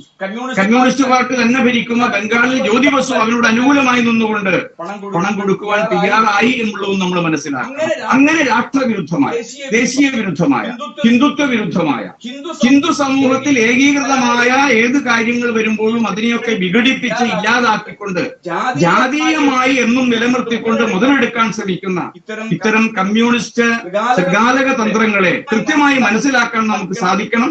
അവരെ സമൂഹത്തിൽ ഒറ്റപ്പെടുത്താൻ നമുക്ക് സാധിക്കണം. നേരത്തെ ശ്രീ നീലകണ്ഠൻ മാഷ് സൂചിപ്പിച്ചതുപോലെ കേവലം സാമൂഹ്യ രംഗത്ത് നിന്ന് മാത്രമല്ല രാഷ്ട്രീയമായ രീതിയിലുള്ള അത്തരം പ്രവർത്തനങ്ങളെ രാഷ്ട്രീയമായി നേരിടാൻ, സാമൂഹ്യമായ അത്തരം അതിക്രമങ്ങളെ സാമൂഹ്യമായി നേരിടാൻ, സാമാജികമായി അവർ കാണിക്കുന്ന ഇത്തരം തോന്നിവാസങ്ങളെ സാമാജികമായി തന്നെ നേരിടാൻ അതിനുള്ള കഴിവും കരുത്തും ഹിന്ദു സമൂഹം ഉണ്ടാക്കണം. അതുകൊണ്ട് മറ്റെല്ലാ വ്യത്യാസങ്ങളും മറന്നുകൊണ്ട് ഏകീകൃതമായ സംഘടിതമായ ശക്തമായ ഒരു ഹിന്ദു സമാജമായി നമ്മൾ മാറേണ്ടിയിരിക്കുന്നു. നമ്മുടെ ഇടയിലെ ഇങ്ങനെ ഭിന്നിപ്പുണ്ടാക്കുവാൻ, ക്ഷേത്രങ്ങൾ നശിപ്പിക്കുവാൻ എല്ലാ തരത്തിലുമുള്ള പ്രവർത്തനങ്ങൾ നടത്തിക്കൊണ്ടിരിക്കുന്നതെന്ന് നമുക്കറിയാം. പക്ഷെ അത്തരം പ്രവർത്തനങ്ങളെ അംഗീകരിക്കുകയോ അല്ലെങ്കിൽ ഭരണകൂടത്തിന്റെ ശക്തിയും അതേപോലെ തന്നെ മർദ്ദകോപകരണങ്ങളും അവരുടെ കയ്യിലുണ്ട് എന്നുള്ളത് കൊണ്ട് എല്ലാ പ്രചരണങ്ങളും അവർക്ക് നടത്താൻ കഴിയുമെന്നുള്ളത് കൊണ്ട് ഏത് നിയമവും അവർക്ക് ഇഷ്ടാനുസരണം തങ്ങൾക്ക് അനുസരിച്ച് വ്യാഖ്യാനിക്കാൻ കഴിയുമെന്നുള്ളത് കൊണ്ട് അവരെ പേടിച്ച് ഹിന്ദു സമൂഹം നടക്കാൻ പോകുന്നില്ല. കഴിഞ്ഞ കാലമാണ്. ഇന്ന് യഥാർത്ഥത്തിൽ മാടമ്പിത്തരമുള്ളത് കമ്മ്യൂണിസ്റ്റ് പാർട്ടിക്കാണ്. കമ്മ്യൂണിസ്റ്റ് പാർട്ടി ഒരു തരത്തിലുള്ള അയിത്തം മറ്റ് ഇത്തരം വിഭാഗങ്ങളോടെല്ലാം കാണിക്കുന്നു. അവരുടെ പിണിയാളുകളായി പിഴാളന്മാരായി ബാക്കി എല്ലാവരും ജീവിക്കണം, എല്ലാ നിയമങ്ങളും ഞങ്ങളാണ് ഉണ്ടാക്കുക, ആ നിയമങ്ങൾക്കനുസരിച്ച് ജീവിക്കാൻ നിങ്ങൾ തയ്യാറായാൽ മാത്രം നിങ്ങൾക്ക് ജീവിക്കാം, അല്ലെങ്കിൽ നിങ്ങൾക്ക് പ്രവർത്തിക്കാനും ജീവിക്കാനും സാധ്യമല്ല എന്നുള്ള ഭീഷണിയാണ് കമ്മ്യൂണിസ്റ്റ് പാർട്ടി എന്ന എല്ലാ രംഗത്തും നടത്തിക്കൊണ്ടിരിക്കുന്നത്. പക്ഷേ അത്തരം നീതി നിഷേധങ്ങളെ, അത്തരം ഭീഷണികളെ ഇതിനെ ഒട്ടും വകവെക്കാതെ ഹിന്ദു സമൂഹം സംഘടിതമായി ശക്തമായി മുന്നോട്ട് പോകും. അതിനെ കുറച്ചുകൂടി ഹിന്ദു സമൂഹത്തിന് ഉത്ഭുതമാകാനുള്ള ഒരു അവസരമായിട്ടാണ് വാസ്തവത്തിൽ നമ്മൾ ഈ സംഭവത്തെ കാണേണ്ടത്. അതുകൊണ്ട് വെല്ലുവിളികൾ വരുമ്പോൾ ആ വെല്ലുവിളികളിൽ പതറിപ്പോവുകയല്ല, ആ വെല്ലുവിളികളെ അവസരമാക്കി അതിനാരാണോ മുൻകൈ എടുത്തുകൊണ്ട് അത്തരം വെല്ലുവിളികൾ ഒരുക്കുന്നത് അവരെ നിശബ്ദരാക്കുവാൻ ഹിന്ദു സമൂഹത്തിന് കഴിയും എന്ന ശക്തിയെ കൃത്യമായവരുടെ മുമ്പിൽ അവതരിപ്പിക്കാൻ നമുക്ക് സാധിക്കണം. അതുകൊണ്ട് ഇത് നമുക്ക് ഉർവശിശാപം ഉപകാരം എന്ന് പറഞ്ഞതുപോലെ ഇങ്ങനെയൊരു സംവിധാനം വന്നതുകൊണ്ട് കമ്മ്യൂണിസ്റ്റ് പാർട്ടിയുടെ കുതന്ത്രങ്ങൾ എന്താണ്, എങ്ങനെയാണ് ഇവിടെ ഒരുമിച്ച് ജീവിക്കുന്ന ജനങ്ങളെ ജാതീയമായി വേർതിരിച്ചുകൊണ്ട് പരസ്പരം സംഘർഷത്തിലേക്കോ അല്ലെങ്കിൽ വിദ്വേഷങ്ങളിലേക്കോ കടത്തിവിടുന്നത് എന്ന് ബോധ്യപ്പെട്ട് ഇത്തരം ഒരു ശക്തി നമ്മുടെ സമൂഹത്തിൽ ഇനി പ്രവർത്തിക്കാൻ ഉണ്ടാവരുത് എന്ന് നമ്മളെല്ലാവരും തീരുമാനിച്ച് എല്ലാ രംഗത്തു നിന്നും ഈ കമ്മ്യൂണിസ്റ്റ് ആശയത്തെയും അതിന്റെ പ്രവർത്തകന്മാരെയും നിഷ്കാസനം ചെയ്യാനുള്ള ഒരു അവസരമായി ഈ ക്ഷേത്രത്തിനെ കുറിച്ച് അല്ലെങ്കിൽ ക്ഷേത്രം നടത്തി എന്ന് പറയുന്ന തെറ്റായ ആരോപണവുമായി ബന്ധപ്പെട്ട ഈ പ്രശ്നം അതിന് കാരണമായി തീരട്ടെ, അതിനൊരു അവസരമായി തീരട്ടെ എന്നാണ് എനിക്ക് സൂചിപ്പിക്കാനുള്ളത്. പ്രത്യേകിച്ച് ഹിന്ദു സമൂഹത്തിന്റെ ശക്തിയെ ജാതീയമായ വ്യത്യാസങ്ങൾക്കുപരി ഹിന്ദു സമൂഹം ഒരു ഒറ്റക്കെട്ടായി ജീവിക്കണമെന്ന് ചിന്തിച്ച മഹാനായ അയ്യങ്കാളിയുടെ ഈ ജന്മദിനത്തിൽ അതിനുള്ള പ്രതിജ്ഞ പുതുക്കുവാൻ നമ്മൾ ഹിന്ദുക്കൾ എന്നുള്ള രീതിയിൽ ഒരുമിച്ച് മുന്നോട്ട് വരണം. ഇനിയും ഈ പറഞ്ഞതുപോലെ ഏതാനും ദിവസങ്ങൾ കഴിഞ്ഞാൽ ആഗസ്റ്റ് കഴിഞ്ഞ് സെപ്റ്റംബർ 2-ാം തീയതി വരുമ്പോൾ ചതയ ദിനമാണ്. ഗുരുദേവന്റെ നാരായണ ഗുരുദേവന്റെ ജയന്തിയാണ് വരാൻ പോകുന്നത്. 7-ാം തീയതി ആകുമ്പോൾ ചട്ടമ്പി സ്വാമികളുടെ ജയന്തി വരാൻ പോകുന്നു. അങ്ങനെ കേരളത്തിൽ വലിയ പരിവർത്തനം ഉണ്ടാക്കിയ ഹിന്ദു സമൂഹത്തെ ഒരൊറ്റക്കെട്ടായി മുന്നോട്ട് കൊണ്ടുപോകാൻ ശ്രമിച്ച ഈ ആചാര്യത്രയങ്ങളുടെ മുഴുവൻ ജയന്തി ആഘോഷങ്ങൾ വരുന്ന ഈ ഒരു വാരത്തിൽ അല്ലെങ്കിൽ ഈ ഒരു പാക്ഷികത്തിൽ നമ്മള് ഒരു വ്രതമെടുത്തുകൊണ്ട് ഈ മഹാനായ അയ്യങ്കാളിയും അതേപോലെ തന്നെ ഗുരുദേവനും ചട്ടമ്പി സ്വാമികളുമെല്ലാം ഏത് രീതിയിലുള്ള ഒരു ഐക്യത്തെ, ഒരു ഏകീകൃതമായ സമൂഹത്തെ, ജാതി രഹിതമായ ഒരു സമൂഹത്തെ സൃഷ്ടിക്കുവാനാണോ പ്രവർത്തിച്ചത്, അതിനുവേണ്ടി സ്വയം പ്രവർത്തിച്ചുകൊണ്ട് അത്തരം എല്ലാ വ്യത്യാസങ്ങളും ഇല്ലാത്ത ഒരു സമൂഹ രചന ചെയ്യും എന്ന് പ്രതിജ്ഞയെടുക്കുന്ന ഒരു ദിവസമായി ഈ ദിവസം മാറട്ടെ. ഈ ചടങ്ങ് അതിനുള്ള ഒരു പ്രേരക ശക്തിയായി മാറട്ടെ എന്ന് മാത്രം പറഞ്ഞുകൊണ്ട് ഈ ഒരു സന്ദേശം ഉൾക്കൊണ്ടുകൊണ്ട് നമുക്ക് വളരെ ശക്തമായി പ്രവർത്തിക്കാൻ കഴിയട്ടെ എന്ന് ആത്മാർത്ഥമായി ആഗ്രഹിച്ചുകൊണ്ടും അതിനെ അനുഗ്രഹിക്കണമേ എന്ന് സർവേശ്വരനോട് പ്രാർത്ഥിച്ചുകൊണ്ടും ഞാൻ നിർത്തുന്നു. ജയ് ഭാരത്.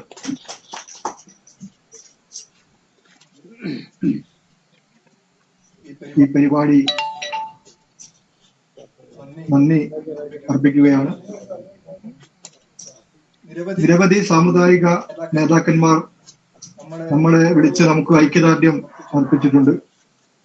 കോവിഡ് മാനദണ്ഡങ്ങൾ പാലിച്ചുകൊണ്ട് പരിപാടി നടത്തേണ്ടതിനാൽ നമ്മുടെ വേദിയിലേക്ക് അവരെ എത്തിക്കാൻ നമുക്ക് സാധിച്ചിട്ടില്ല.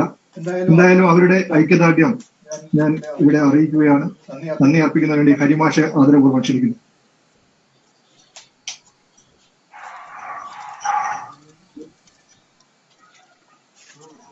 പൂമുള്ളി സാമൂഹ്യനീതി കർമ്മസമിതിയുടെ ആഭിമുഖ്യത്തില് അയ്യങ്കാളി ജയന്തി വെർച്വൽ സമ്മേളനമാണ് ഇവിടെ നടന്നിട്ടുള്ളത്. ഈ സമ്മേളനത്തിൽ സ്വാഗത ഭാഷണം നടത്തിയത് ശ്രീ ബൈജു പൂമുള്ളിയാണ്. ഹിന്ദു ഐക്യവേദി ജില്ലാ സെക്രട്ടറിയാണ് അദ്ദേഹം. അതേപോലെ ഈ സമ്മേളനത്തിൽ അധ്യക്ഷത വഹിച്ചത് രാമദാസ് വേങ്ങേരി. അദ്ദേഹം സാധുജന പരിപാലന പരിഷത്തിന്റെ ജില്ലാ അധികാരിയാണ്. ഈ വെർച്വൽ സമ്മേളനം ഉദ്ഘാടനം ചെയ്തിട്ടുള്ളത് സംപൂജ്യ ചിദാനന്ദപുരി സ്വാമികളാണ്. അതേപോലെ ഇതിൽ പ്രഭാഷണം നടത്തിയത് KPMS മുൻ സംസ്ഥാന അധ്യക്ഷൻ ശ്രീ നീലകണ്ഠൻ മാസ്റ്ററാണ്.